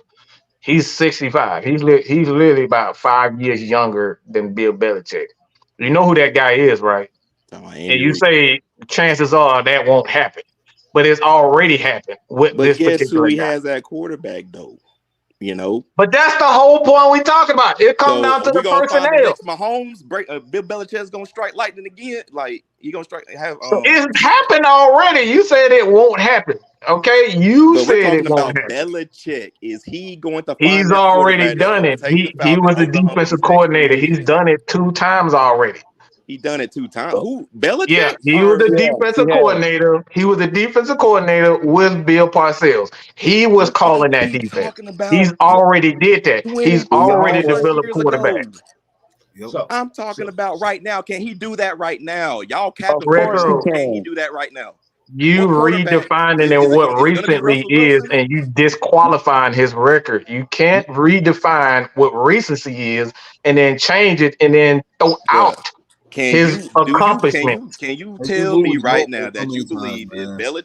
if we hire Belichick become the next coach of the Falcons, can you honestly tell me that he's gonna find that quarterback that's gonna win us a championship? You think Russell Wilson, Kirk Cousins, whoever that's gonna be available is Chances gonna put are, us over the hump? chances are that any coach who Why, coaches why, any why game. did y'all keep calling Kirk Cousins' Hold name? on, Sam. Shut up. All right, I got it. All right. Chances are, this is a conversation. Let them speak. Chances are that any quarterback is never going to find 2 Hall of Fame quarterbacks. You might not even find one. Chances are it's less than a 5% chance that any coach in the NFL is going to fall to find another Tom Brady or Matt Ryan. That does not happen. This is why these guys are Hall of Famers. They don't grow on trees. So chances are Bill Belichick is never going to find another Tom Brady. You're absolutely right. But that doesn't mean that he can't win with a Ryan Tannehill or a Desmond Ritter or whomever. We've seen that before. Chances are he's going to find a Jimmy Garoppolo before he finds a. So you're not wrong there. But when you talk about what our disconnect is we don't need that. The NFL is proving to you right now that we should have a rookie quarterback right now who you speaking on right now in Houston. It's showing you that anything like that point in itself, you don't need a quarterback to be great. That defense balled the hell out in Tennessee, and nobody said anything about it. We just said, look at CJ Stroud, and didn't give D'Amico Ryans no credit whatsoever. Nobody's giving him credit. So the fact of the matter, yes, you're Now, right. We're not going to find another. We're not LT. We got you. I got you right next. Chances are you're absolutely right that Bill Belichick would never, ever, ever find another Tom Brady. You're absolutely right. LT, what you got? Okay. Jesus Christ. So the whole thing you're saying is we might not find quote unquote a quarterback, but the thing is, if you build up a proper team, you don't necessarily need an elite QB. We've seen that time and time again. Now, another thing is you also brought up that you say, the candidates you're looking at is a Mike Tomlin and a Mike McCarthy. Now these are yes or no questions. Did Belichick win 3 Super Bowls before either one of those guys became head coaches? Of course, yeah. Did Belichick win 3 Super Bowls after those guys became head coach? Mm-hmm. With what quarterback though? I mean, you saying what quarterback, but we do South and won after him. I mean, but do anybody talk about they can't do that because they broke the team down? They broke the team. Do nobody down? bring? Do nobody? Do you? Good. Hold on.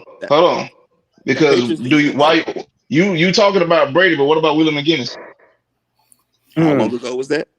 I said you talking about Brady. What about Willie McGinnis? How long ago was that? It doesn't matter. You say he won Super Bowls with Brady. What about Willie McGinnis? The thing I be talking about, man. What about Willie McGinnis, bro? The thing I'm talking about. You can go ahead and finish though. I'm asking you. I need you because you for the beat round. I'm asking you. What about Willie McGinnis? Where's his credit? Where's Richard Seymour credit? Where's Vince Wilfork credit? We talking about Brady, rightfully so, but what about those guys? What about Dante Hightower? What about Nikovic? Why those guys don't get credit? Whatever the hell, whatever the hell. I'm not discounting the defense. Like I said, that's every team that Belichick has won with, that was like a top 10 defense or a top, but still though, Brady still made it happen, bro. Like, but no, let me tell you something. No. Let me tell you something about that. Belichick. Let me tell you, Brady wasn't even Belichick's first choice on the team. Brady happened to stumble into that role, and then Belichick saw. Belichick saw that Brady had promise, and he put pieces around Brady to make him what he was. Brady wasn't the first choice when they got on there. Brady, but the quarterback got hurt before him, and Brady came in. Brady was sitting on the bench. So when you say that, this is what I tell people. Belichick is not just a coach, he's a system, which means that he left the system in Foxborough. He can bring the system here. You don't have to necessarily be there to run your system. Your system is what it is. It's only 2 head coaches in the league right now that have systems, him and Andy Reid. That's proven. Everybody else you name has gotten to playoffs, have done 1 or 2. How many other coaches outside of Andy Reid and Belichick have multiple Super Bowls consecutively? And you still didn't answer my question, because no one coach in this league right now will always win consecutively. Not one. That's cool, but could he have done that without Brady, though? Yes. He could have. He's done it already. You want to disqualify. He's already done it. He's already done it. You do realize, y'all do realize that we are a collapse long away from not even knowing who Tom Brady is. Y'all do realize that. Y'all acting like he got drafted and started every game, you know what I'm saying, in leading up to that, and no, he was on the bench. He was the 3rd string at that. Drew Bledsoe don't get his lung collapse. We don't find out who the hell Tom Brady is. Facts. We don't know nothing about him. Let's just keep that a buck. But woulda, coulda, shoulda. It happened the way. Let's just keep that a buck. Y'all keep acting like Tom Brady was the best thing since sliced bread when he was garbage at Michigan. No, he wasn't. Yeah, he was. Yeah, the hell he was. Yeah, he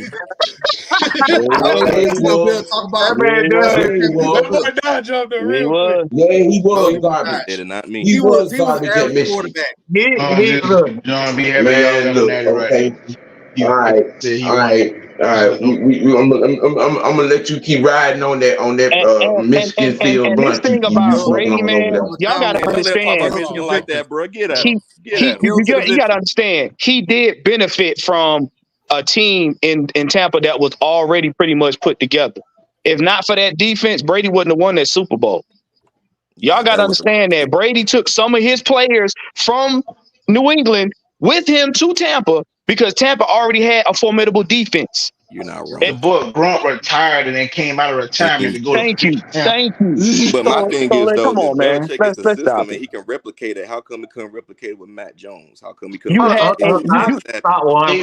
the team down. Hold on. Stop. All right. Let me simplify this. Okay.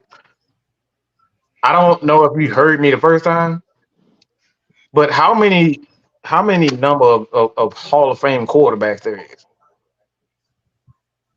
Right now, currently in the NFL, are you talking about? Yes, I'm talking about in total. Do you know how many NFL Hall of Fame quarterbacks? Oh You shoot, can literally count less than 30, right? yeah. Less than 30 quarterbacks. How many quarterbacks in the last 10 years there's been? Way over 30, right? You see where I'm going with this? Chances are you're never going to find it. So it's already a rarity anyway. You're speaking on rarities. He's never going to have a Tom Brady. He's never going to find another Matt Ryan. Chances And on are, this is why I say you're right. And this is why we're speaking on this matter, is because you're right when we talk about him finding a Tom Brady, another Tom Brady, or even a legend quarterback. But we've seen more times where teams win championships with quarterbacks less than a Tom Brady and a Matt Ryan and a Hall of Fame quarterback. That's the Nick point. Foles. So you don't need, this is why we're saying, so we're not saying you're wrong. The thing is, it is at the end of the day, it's about the team, the concept. This is why LT said, all right, who worried about, Willie McGinnis? Who said anything about Lloyd Malloy, Ty Law, Asante Samuel? Nobody's speaking on these guys. This is what AFN is all about. We're about talking about Legit team Hall of dynamics. Famers. The okay, Legit Hall team. of These Fame. are Hall Team. of hold Fame on, The players. team. got a question. Hold on. Go ahead, Don. Now I said the team. Bo Schembechler. Go blue. Let me say this though.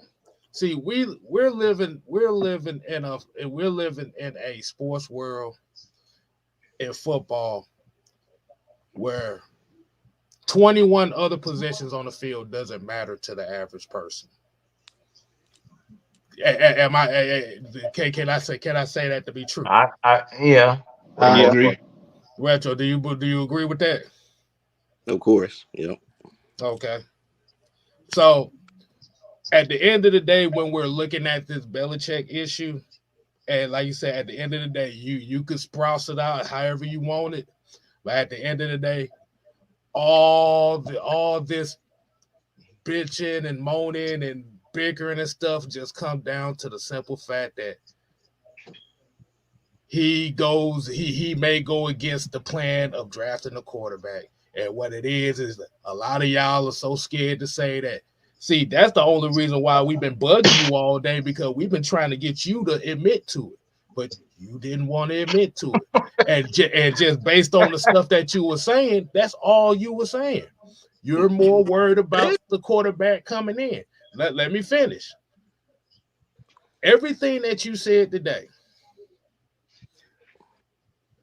came down to one thing. And when you were speaking on where you was talking about locker room drama and stuff like that, you didn't bring that up until I asked you about was the quarterback position the main reason why you was worried about Bill Belichick. No, I was talking to you and Mike at the same time. Just because I didn't bring it up with you, I brought it up with Mike, and I brought that stuff up. That stuff is I is don't a serious remember issue. saying it. You I don't don't remember saying it, but remember? I can I could. Let him screenshot it and finish. send it Let him to you, finish. man. Like, Let him I don't have finish. to lie about nothing. We don't do this. I can screenshot it and send it to you in the DMs. So my thing is, that's the quarterback. I told y'all before weeks ago, I'm cool with it. If they want to get a veteran, that's before, I didn't know they was gonna let go of Arthur Smith or whatever. But hey, if they want to go with a veteran quarterback, that's cool. If that's what Blank wants to do, like I said, it's all on him.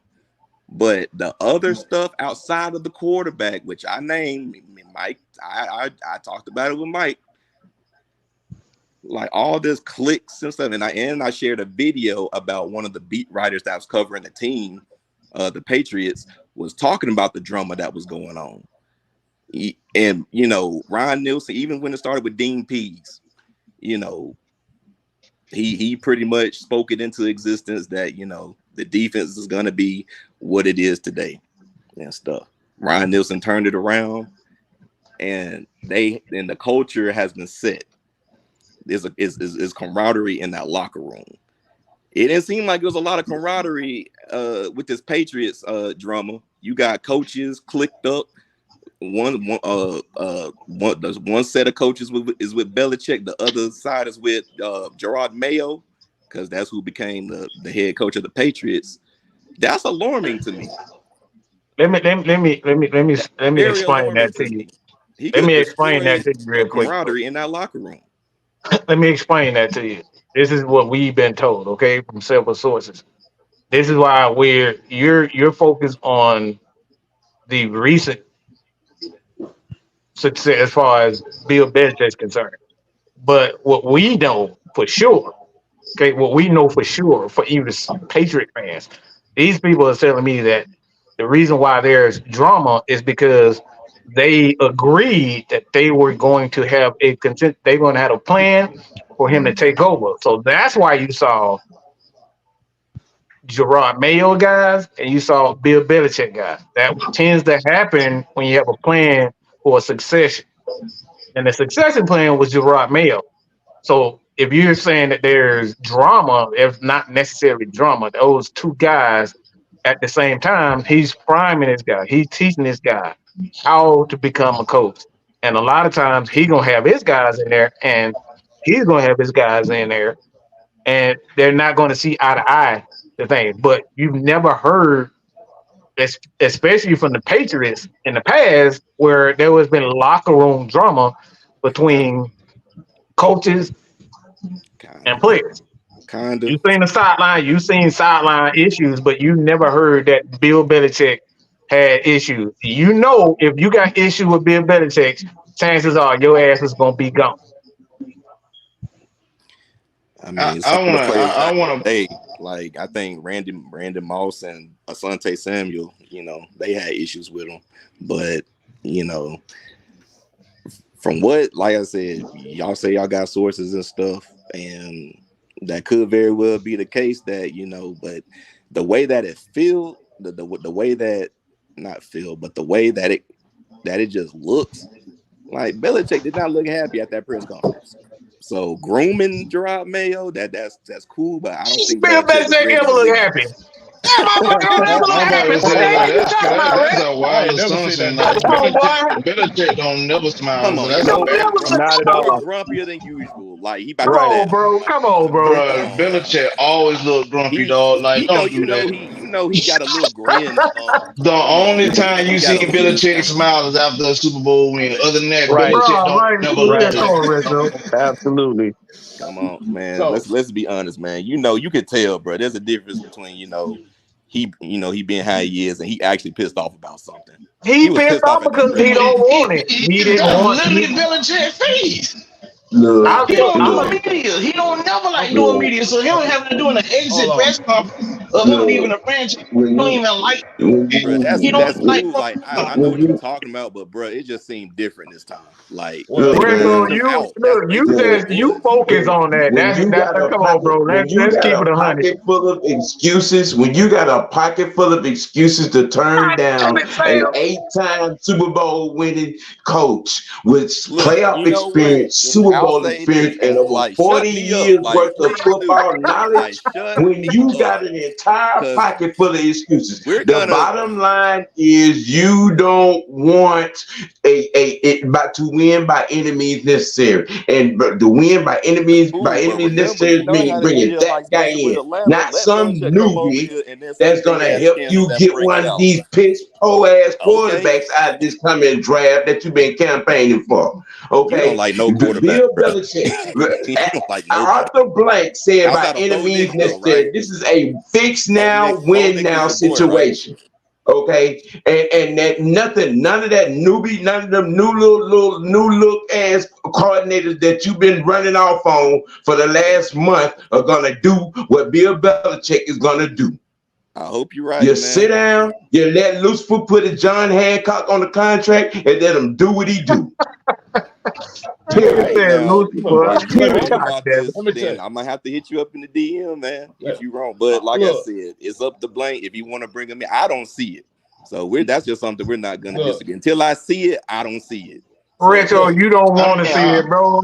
Come on, I man. mean, You You're don't want to paying see into it. the I'm misunderstanding, We not bro. have sure. been wrong. We have been wrong before. Like I said, I mean, I'm we was skeptical wrong because about I'm not sure. we was wrong I'm about not sure Dez. it'll I be. was wrong about Dez. It's okay to be wrong. I'm not afraid of being wrong. I have no skin in the game. Neither are we. So I mean, y'all Look, don't like to be wrong. No, we Hold ain't on, No, hold ready on, to hold on, see hold on, that. hold on, no. hold See, on. Whoa, whoa, whoa, whoa, whoa. oh, whoa, whoa. I got That it. damn show ain't right. Remember, That damn y'all show can ain't make right. y'all Right. You can wrong about argue that. that. Like I we arguing got it. against it now. I got it. I got it. So let me say this, because you say we don't like to be wrong. We have come out on several occasions admitted to our wrongness. But the thing about it is, what we saying in this situation, we have an opportunity to get the best person possible to take over the team. But a lot of folks have an issue with him coming here. That's where the line is getting drawn at, because if we have an opportunity of getting a Belichick to set a foundation, to set a standard for our franchise, why not get that? But people want to say, well, this, that, and the third. Listen, at the end of the day, I'm looking for the guy that won more than anybody else. And currently, ain't nobody, unless you gonna dig Don Shula up from his fucking grave, ain't nobody better right now. No, shit, It's Bill just, Parcells. that's just what it is. That Who? part. But that's just The reason I, I'm saying what I'm saying, I just because think I hear culture, I hear everything getting thrown around. But my thing is, the Falcons been a franchise for 58 years. We got 13, 14 winning seasons. Bro, I don't give a listen. If I got the cheat to win, damn it, this is what we going to do. We need to do that. Because at this point, if you ain't trying to win, you ain't doing enough. We tried doing it nice on many occasions. We got fucked at the very end. So damn it, if we got to lay down with Satan, you might as well get prepared for it. Get comfortable.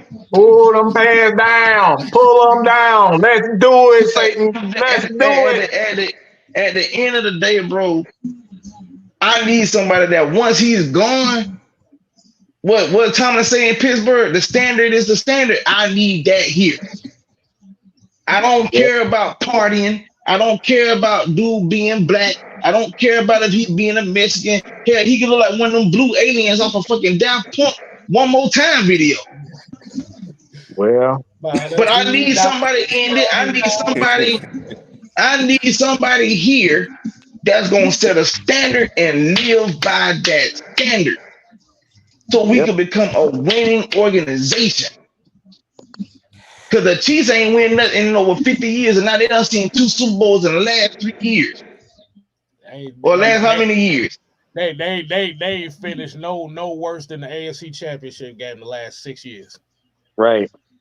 And you got to remember, when Andy Reid first got there, they've won less than 9 games twice since he got there. Because Andy let me correct you, K Styles. They didn't even win less than 9 games twice. They went 9-7 once. They won 10 games or better every year and made the postseason every year except 1 year prior to Patrick Mahomes getting there. Because so when Mahomes came to the door, so when people talk about how great Mahomes is, he's great because when he came through the door, the team was there. He had Kelsey, he had Hill, he had Damian Williams, he had Kareem Hunt. Those guys came and he before had him. Alex Smith for 15 months. There you go. They went to the AFC Championship game the previous year before he got drafted. So that team was on. No, they went to the division round. They lost 15-0. I'll never forget that. I never understood how they lost. They lost by 5 field goals. But they lost to the Pittsburgh Steelers the year prior. But the point is, they was the number 2 seed in the playoff before they drafted Mahomes. So when people say Mahomes changed the franchise, did you help them get over the hump in the case? Absolutely. But he wasn't that much of a difference because the team was already fucking there. Yep. And think about it like this. Even with Belichick gone out of New England, it's still the Patriot way. They didn't just coin that just to be cute, because that was an identity that they still hold to this day, whether Belichick is there or not. And if Andy I'm Reid, glad you said that too. Because finish real quick. Because if you look at it, like you said, somebody said in the comment section, Andy Reid was in Philly. He went to Philly. He went to KC. You see what happened. Belichick can do the same thing. But Belichick left the Patriots when the Patriots were declining. A lot of players were gone. A lot of stuff was in disarray. And he's looking at this team. I'm going to tell you something. I said it before. Belichick is going somewhere where he doesn't have to do a lot of heavy lifting. And a good 85% of the team is already set. All we need on this team are tweaks. That's it. We don't need a full rebuild in order to get over the hump. I got some. Well, the Falcons just tweeted out that they have officially interviewed Bill Belichick for the job. So it is now official. The Falcons have? Yeah, they just tweeted out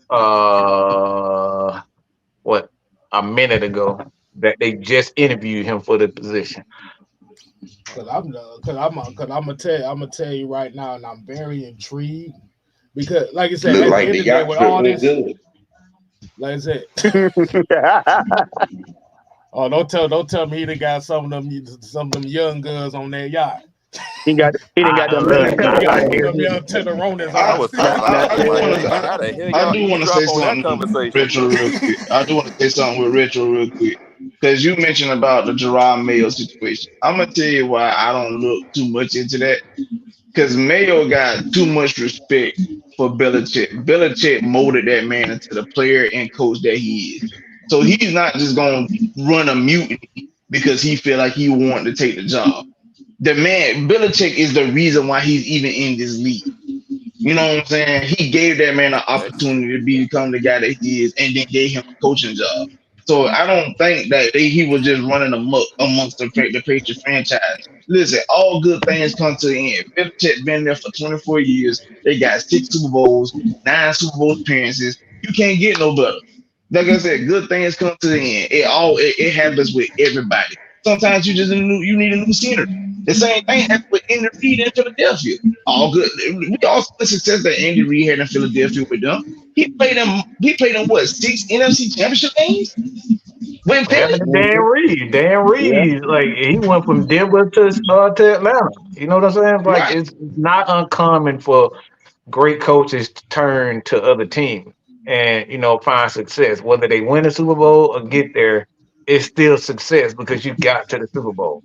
So the end game, right? The end game for us all is not to sit up here and say, "All right, you're wrong. We sit up here come to a common denominator. What that common denominator is, you're right. Chances are he'll never find another Tom Brady.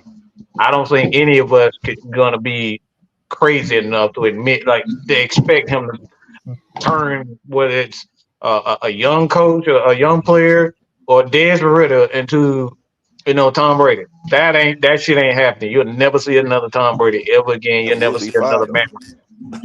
So that's what it comes down to. But you can win championships other ways, and that's what we have always stayed on. As far as us being wrong, we've done live shows where we started out. Well, we've said straight up right off the rep, God damn, I ain't see that shit coming. I was damn sure wrong about that.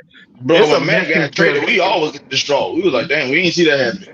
Look, I didn't see a lot of shit happen. I didn't see Desmond Ritter falling the fucking part the way he did, having 3 interceptions. Like, we didn't see a lot of shit happening. So there's a misconception when it's done with us, because we know our shit and can't nobody, and we got inside sources. We talking about actually inside sources, all right? Not these motherfuckers who be talking all this bullshit about, oh, they got sources. No, we really got inside sources, okay?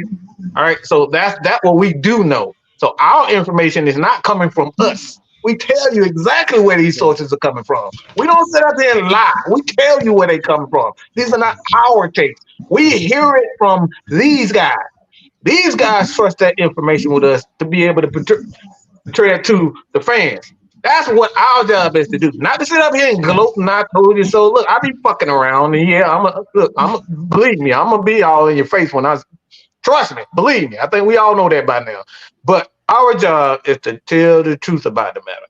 I don't give a damn about 28-3 no more. That shit, I can give a fuck. Okay, I can give a fuck about that. I'm over it. But at the end of the day, man, this is about the Falcons winning. We want to win. You want to win. That's what. So ain't no love lost and all that bullshit. Like that shit. That shit drop off my shoulder. But I don't look. I don't hold all these fucking grudges because we got in a debate. It is what it is. We got your understanding. Everybody got their point out. And like I said, it is what it is. All of us just want to win in different ways. And it's okay for everybody to win in different ways. But at the end of the day, we just got to trust Arthur, trust Bill, trust Arthur's, whatever the motherfucking name is, Rich McKay. You just got to trust that they know what they doing. It's going to work out. Half the time you be thinking the quarterback going to be a damn legend and he turned out to goddamn be Michael Vick. Sorry to say that, but it's the truth.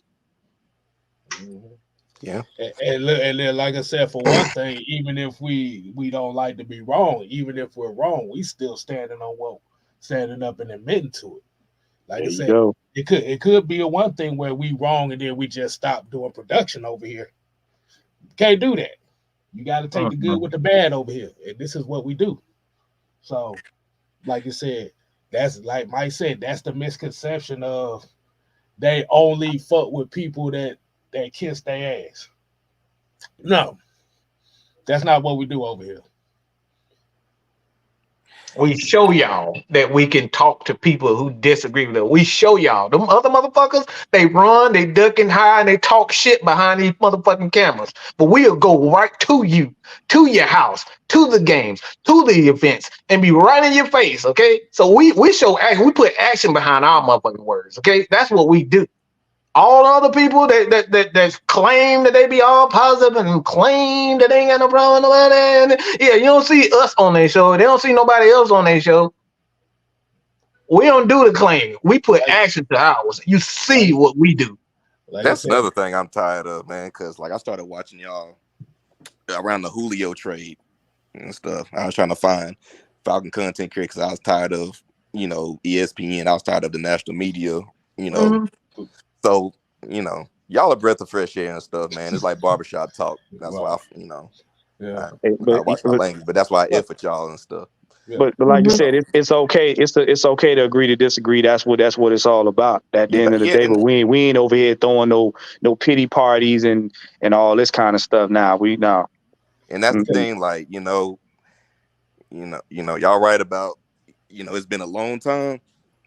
Going through this drought. So if Belichick can do it, look, shut me up.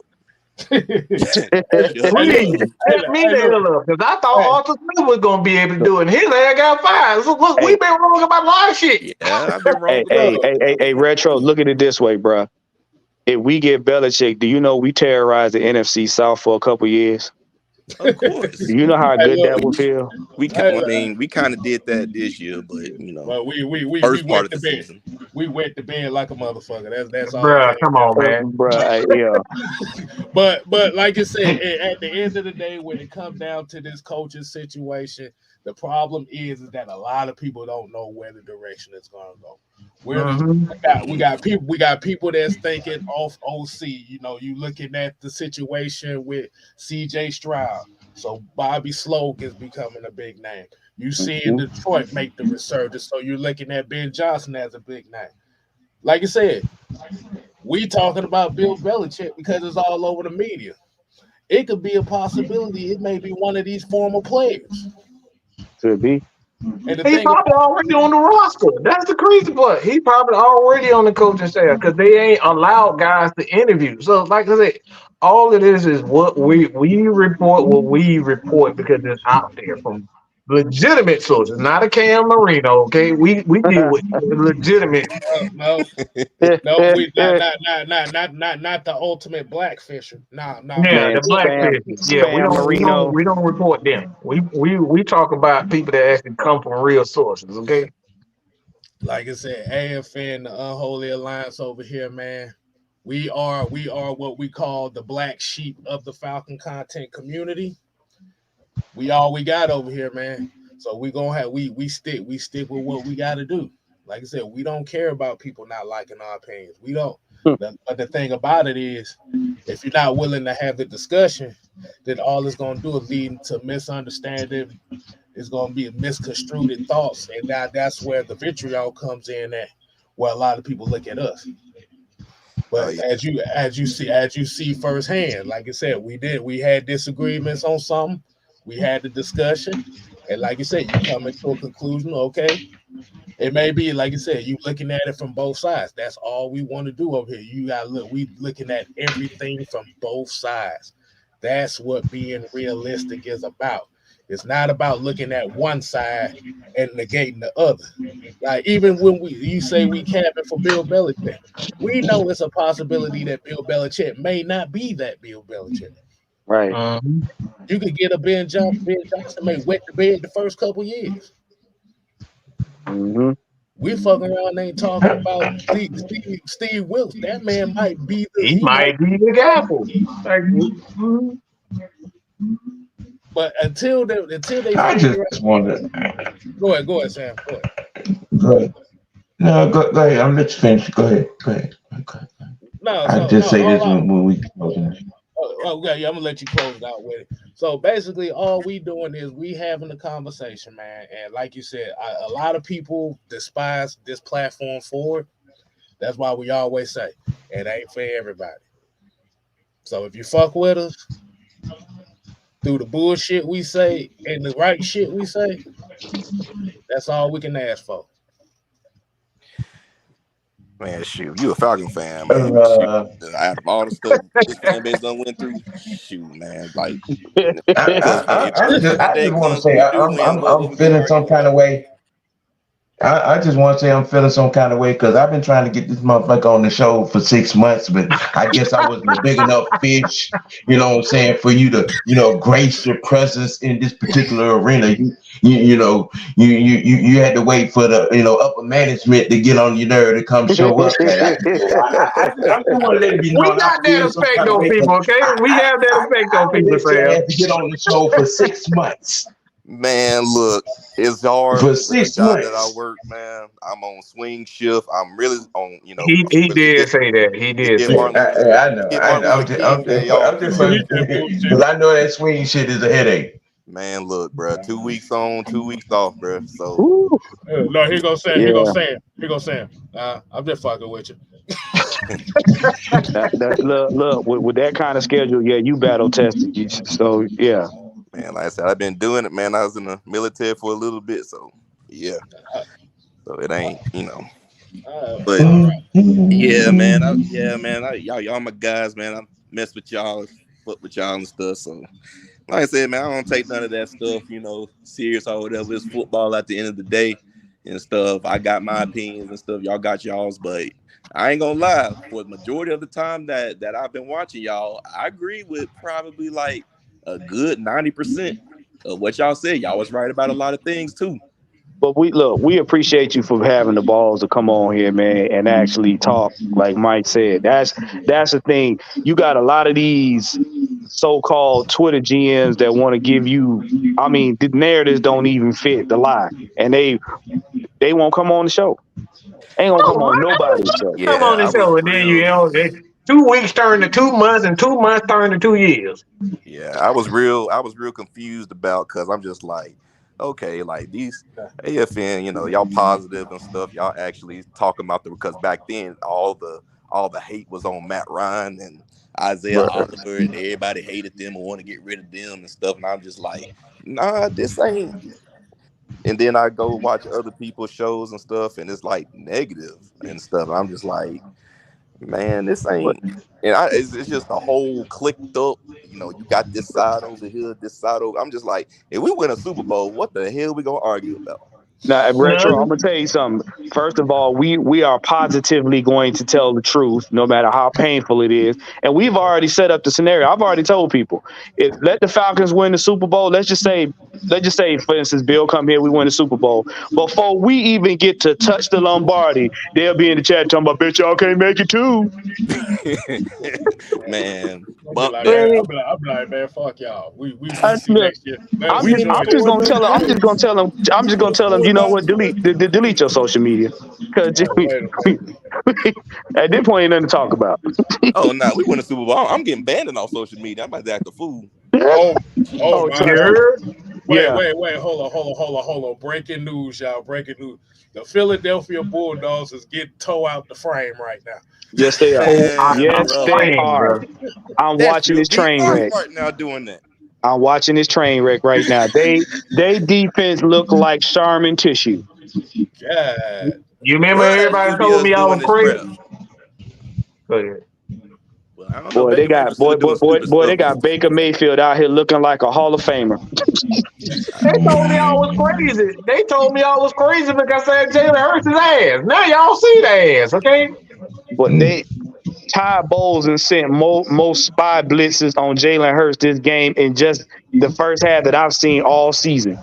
RPO. I've been telling y'all it ruins quarterbacks. It gives them false bravado. That's all it is. Mike, I'm gonna tell you right now, Baker Mayfield got so much time in the pocket, he doing a cha-cha slide. Bro, he really is. God damn it, what he just running backwards, sideways, and slide to the left. Slide to the left. Crisscross. See, and let me say it to like that. We got $10 super chat from Maurice Martin. Said they report. Okay, so pretty much saying they reported Bill met with Arthur Blank on his yacht. Say you may get your wish, but if he comes, say bye to the staff we have now. If y'all okay with that, ain't no guarantee. It's not my win. I just want to win, bro. I just want to win. Whoever the coach is, I'm gonna be behind it. It don't matter who it is.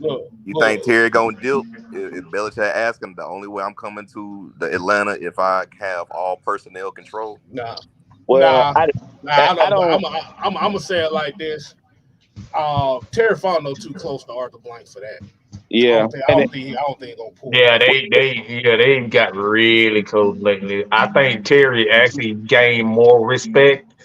Anybody that's sitting next to Arthur Blank like that, people don't. It's not many people that gets to sit next to Arthur like that. And this dude, we saw in multiple games where he was the only person in that booth.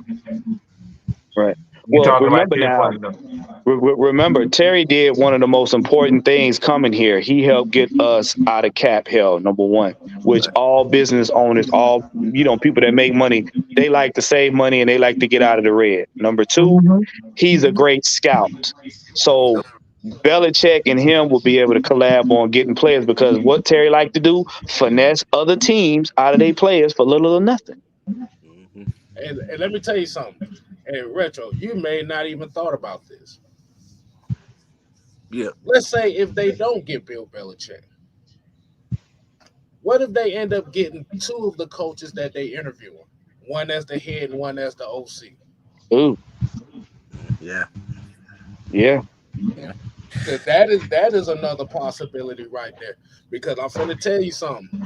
And I know a lot of people giving Bobby Slowick a lot of this credit down in Houston, but you got to give D'Amico Ryan credit too, because even with him being a defensive guy, the one thing about defensive guys that, especially defensive-minded head coach, outside of Dan Quinn, Gilbert looking ass, soft serve.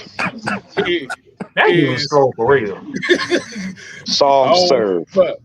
But like I said, a lot of these guys have selfless egos to where they're going to have offensive coordinators that they can turn to. And like you said, when you got guys like Antonio Pierce, Aaron Glenn, Anthony Weaver, Steve Wilkes, and Rajo Evero, these guys that they are interviewing coming from that DC side. There's a element of selflessness right there is what's intriguing the Falcons to these guys. So y'all better pay attention to those names. Like I said, we could be could be sitting up here having a big old crazy debate about Bill Belichick. It could be a damn smoke screen, and you seeing one of these guys. We Yep. said this. Yeah, we Yeah. said that. Don't look. Don't be surprised if you see a guy like Callahan um, end up leaving and become the offensive coordinator. Because the thing is, with Bill Belichick is he has respect around the league from the coaches.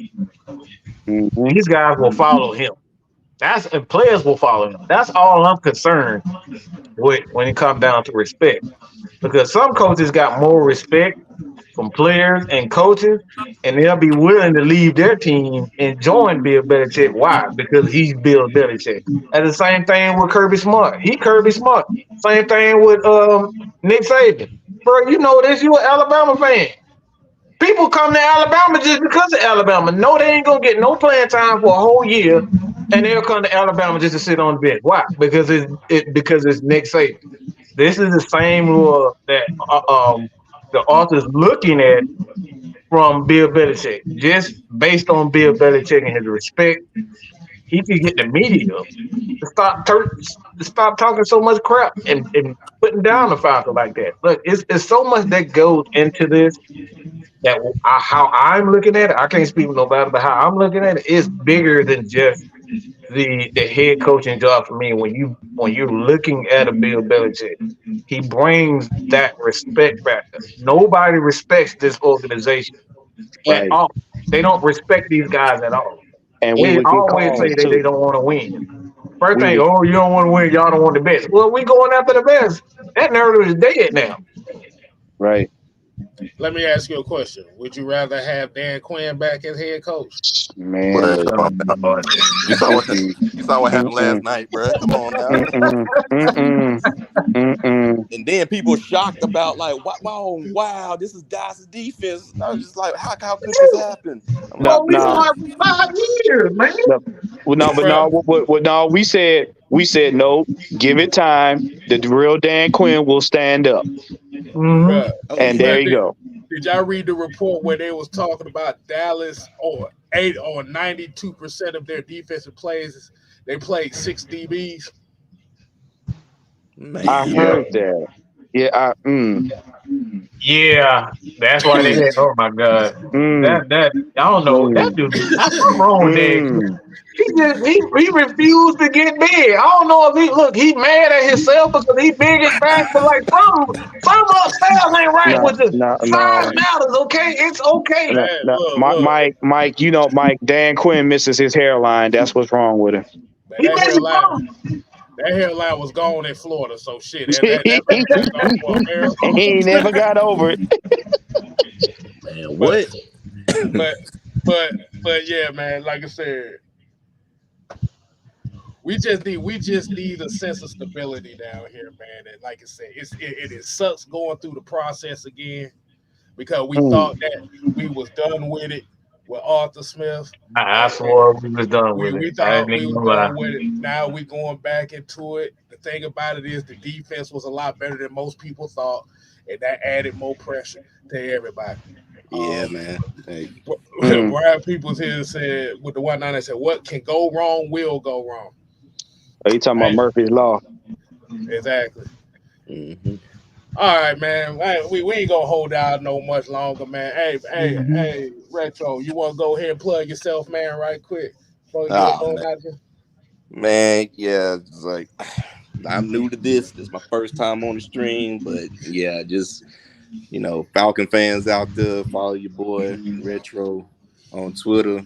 He a Bama fan. No, you should have said that shit first. Let's go ahead and say you're a Bama. Oh, nah.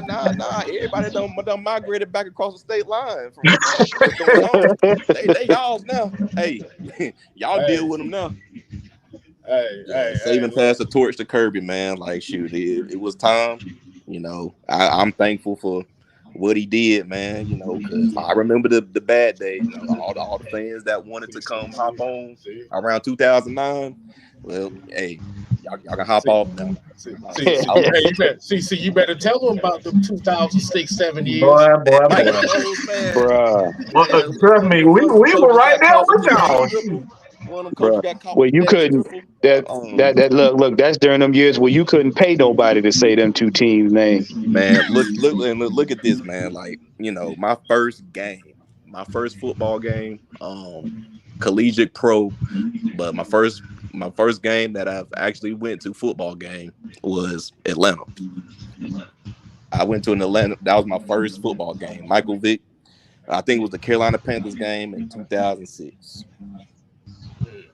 Yep. That's my first football game. That was one of my first games that I remember. I was too young to remember going back then, but like my first game that I remember is actually the Minnesota game. Mike Vick. Not with the run. Yeah, not with the run. I remember a little bit of '98 because my brother, he's a big Falcons fan. My older cousin, big Falcons. They always used to do the Dirty Bird like Jamal. Bruh. I remember that. What is it? The game before with Terrence Masterson and them played right before they got to the Super Bowl. Yeah. Trust me, that '98 Super Bowl. I tell Mike and them all the time. When we heard who we was playing, everybody was like, "Yeah, okay, we already know how this gonna go."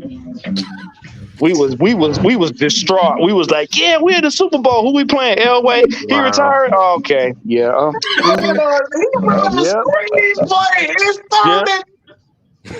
But we was sick. We was sick for the Falcons. We was like, "Yeah." They out here running RPO screen. You need 10 yards and you want an RPO screen play.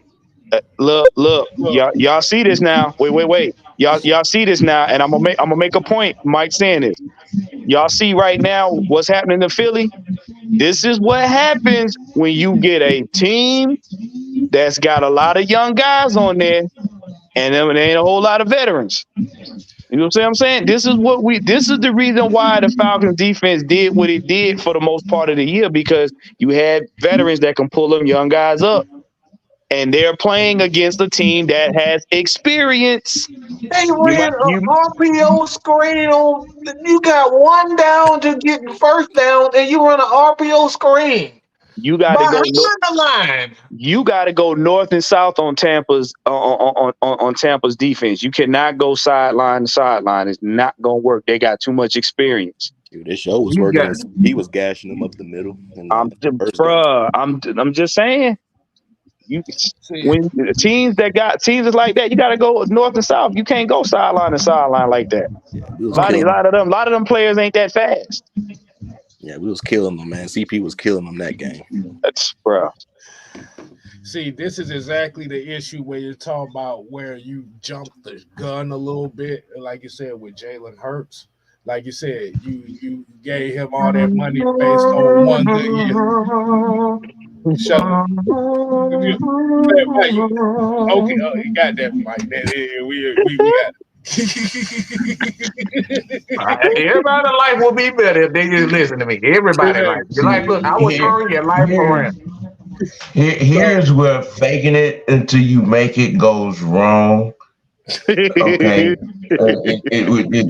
Because see what they did was, okay, he can run a little bit, so he can run these, QB power to the right, QB power to the left, and pitch it out to Miles Sanders and throw it into the, but when it comes to being complete from the quarterback position, that's where shit get a little different.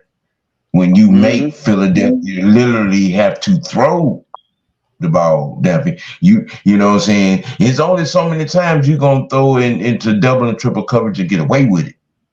So that booty push don't matter. That tush push don't even matter no more. Lord, did y'all see the Buffalo Bills rendition of it? They call it the Buffalo Mosh Pit. All he did was jump on top of him, and he just they carried that man for 3 yards. So their version of the tush push is Josh Allen just jumped up and everybody just carry his ass over the first down mark. Right. Look. They play different up there in that snow. See that? I have to go back and see that shit. But I said, bro, ain't no way this big ass quarterback literally just. But you know what? I saw somebody in the comment section say something about the two guys that are veterans. But you got to understand something. How many rookies y'all got? How many rookies they got? They drafted a slew of Georgia rookies in there. But the thing is, the defense on Tampa has been together longer, and most of them guys that are still there on the team have been to championships. And this is what Terrence Matthews used to always say about championship pedigree. It's certain little nuances that guys that have been there know how to do. Why you think Jesse Bates was such a dominating force in our DB room? Why? Because he had been there. He know the little nuances. He know how to read people. If you listen to how he studies film, that's pretty much how he locks on the play. Experience. Right. But if you look at experience. But if you're looking at this Tampa, the way they running on his defense right now, look at them boys. Them boys is gassed. Mm-hmm. They are gassed. Yep. This is where the experience comes in at. Them big defensive tackles don't matter in the NFL. Y'all said we make. Never mind. I'm tired of singing. And y'all know what, man? Like speaking with the Jesse Bates, and I don't know. Maybe we do need Belichick because boy, I'm tired of getting our players if they snubs, man. What the crap? Second team, bro. Well, retro. Okay. Retro, the thing is, the thing with Belichick, the one thing that we all can agree on with Belichick, when he establishes the identity, or if he just takes the identity that we got and adds to it, it's going to stay that way. And he's going to hold everybody accountable. It's not going to switch up. It's the respect that comes with it. That's why I said for me, it's deeper than just X's and O's. The respect with him, all that shit dies. You can't say that Jesse Bates ain't being taught by the best or his luck. Because you got Bill Belichick. He got it. Hell, damn that. All them phantom calls we get gonna disappear. Bro. Do you know that? Right. Yeah. Fuck all that. I'm tired of getting called for a roughing the passer when you breathe step on that damn shoelace. You step on Look, I'm gonna tell you right now. If you even breathe on our quarterback, they're gonna throw a flag. Come on, man. Hey, look. Any quarterback that gets drafted down here, regardless, if they get Bill Belichick, they're gonna be the most protected. Right. Y'all remember that it was the Bills game, man, when Matt Ryan ran in for that touchdown, and I don't know, they called that. That wouldn't have been a call. That wouldn't have been a call at all. How do you call him giving up on the play and then call him for taunting afterwards? I thought Right. the play was That's wild, man. I mean, Matt Ryan had to get up and stand. The fact that Matt Ryan looked down at him like, "You all right?" I mean,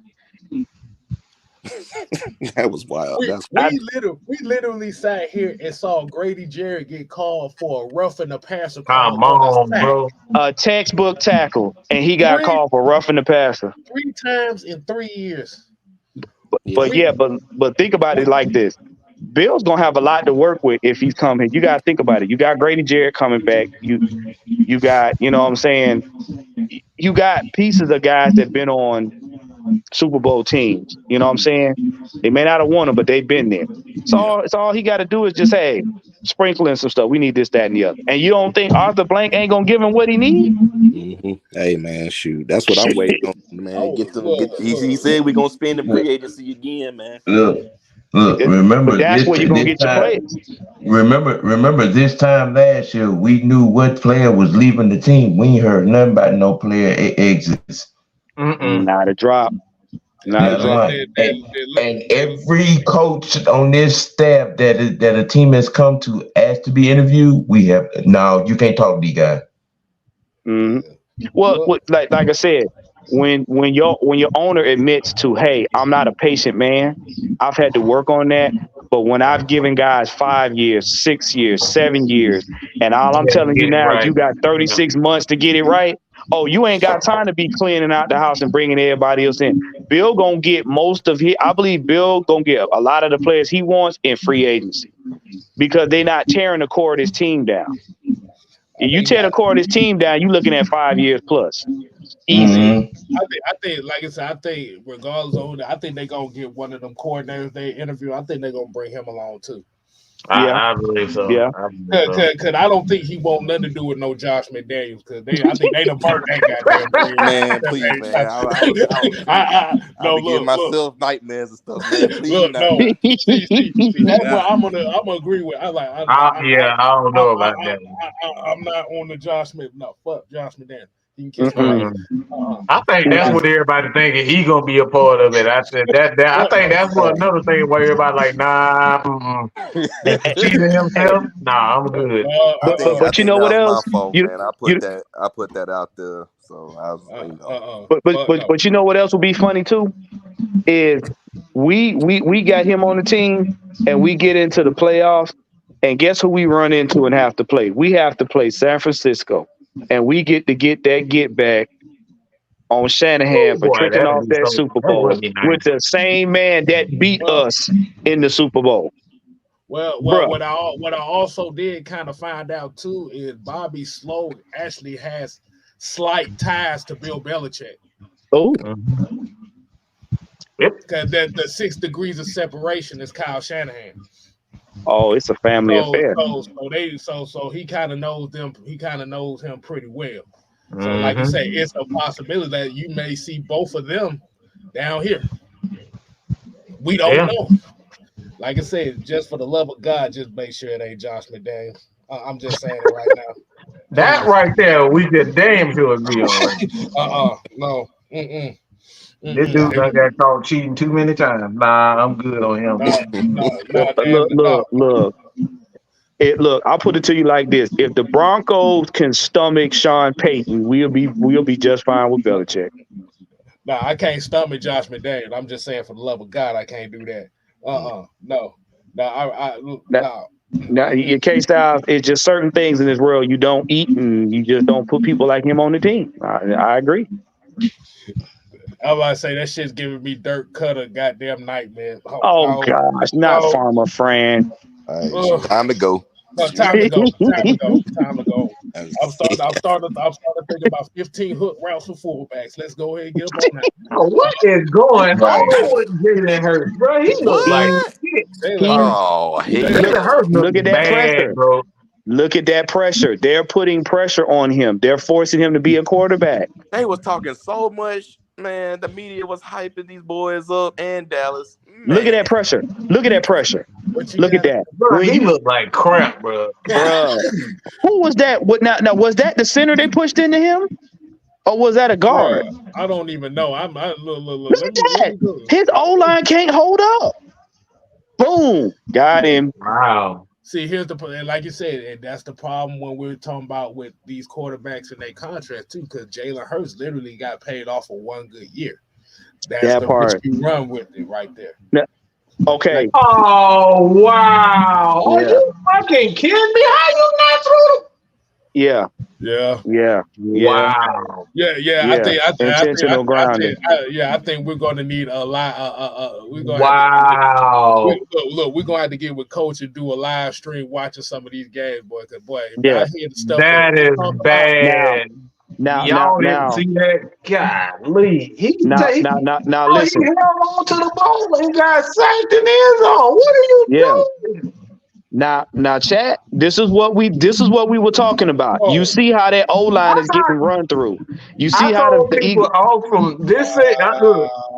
All Smitty and all them motherfuckers told me I was on crack. They would say I was stupid and I was ignorant because of this. I said all this shit. Is he doing the I Dream of Genie? I told y'all they used to do the trash. I told y'all that they goddamn trash.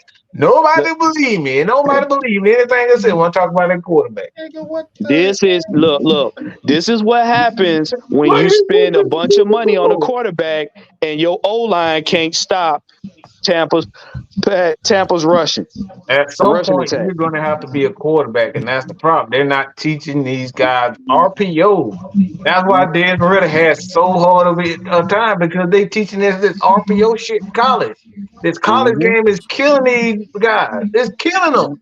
They don't know how to go through their progressions. He stood in the end zone for about 5 seconds. Then he throw the ball. This is because he don't know how to go through his progressions. He don't know how to look through the field. Yep. I feel like it's gonna get worse too. This is where the talent runs out and experience kicks in. But this is why I say, like, the Jordan Love situation up in Green Bay, that's the right way to go at it. Because look, bro, that was my dream, man. Like I wanted Matt to stay. You know, we was all in that space with that Deshaun Watson stuff. Yeah, man. Yeah. Look, you know, but you know what got me though? When Matt came on that show and said how he was jealous of the way this team was set up, that hurt my heart. I was like, bro, can you just imagine him? This season would have been a whole lot different. Oh, you A talking whole about lot different. this? Yeah, man. Man. Oh, look. You Oh, just he give needed- the opportunity to just do this. Yeah. Right. Right. Matt would have had fun. Matt would have like he was handing out burgers. There you go. There you go. Yeah, Look at they that. love it. Yeah, you see That running game. See that running game. See what Todd Bowles knows. That running game is wearing them young guys down. He wearing them down. And then when they get on the field, that pass rush is getting at the quarterback. Ooh. Oh, it's over. This is bad, bro. This is bad. Look at them. Them boys tired. They tired. See, the issue is like with Todd Bowles. Everybody know Todd Bowles' speciality is the double-A gap blitz. Yes, sir. So that's all he's really doing against Hurts. Like you said, since Hurts can't really he want to read and go. Yeah. That double-A gap blitz taking away his vision. And he don't Oh know my where the hell to gosh. go. Oh my really? Oh my gosh. Yeah, it's a wrap. All right, y'all, man. We about to get up on out of here, boy. We about damn near 2 hours and 30 minutes into a damn show, boy. I look. Hey, man. Hey, we loving it. Hey, it's the off season, so we really don't give a damn. But like I said, the 6-man combo is going to be moved to Thursday.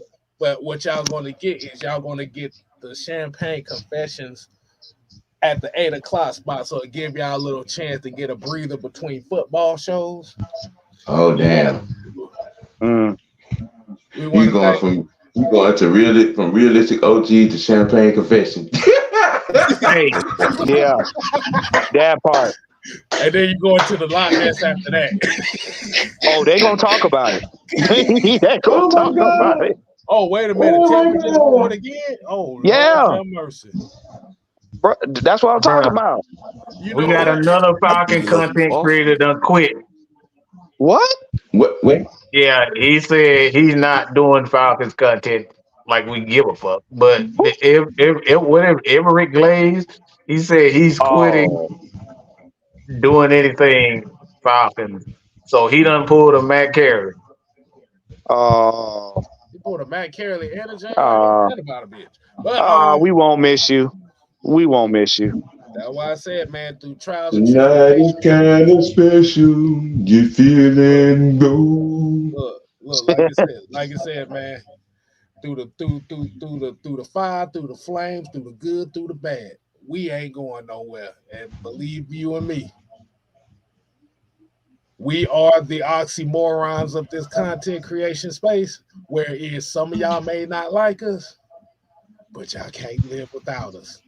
And we definitely appreciate that.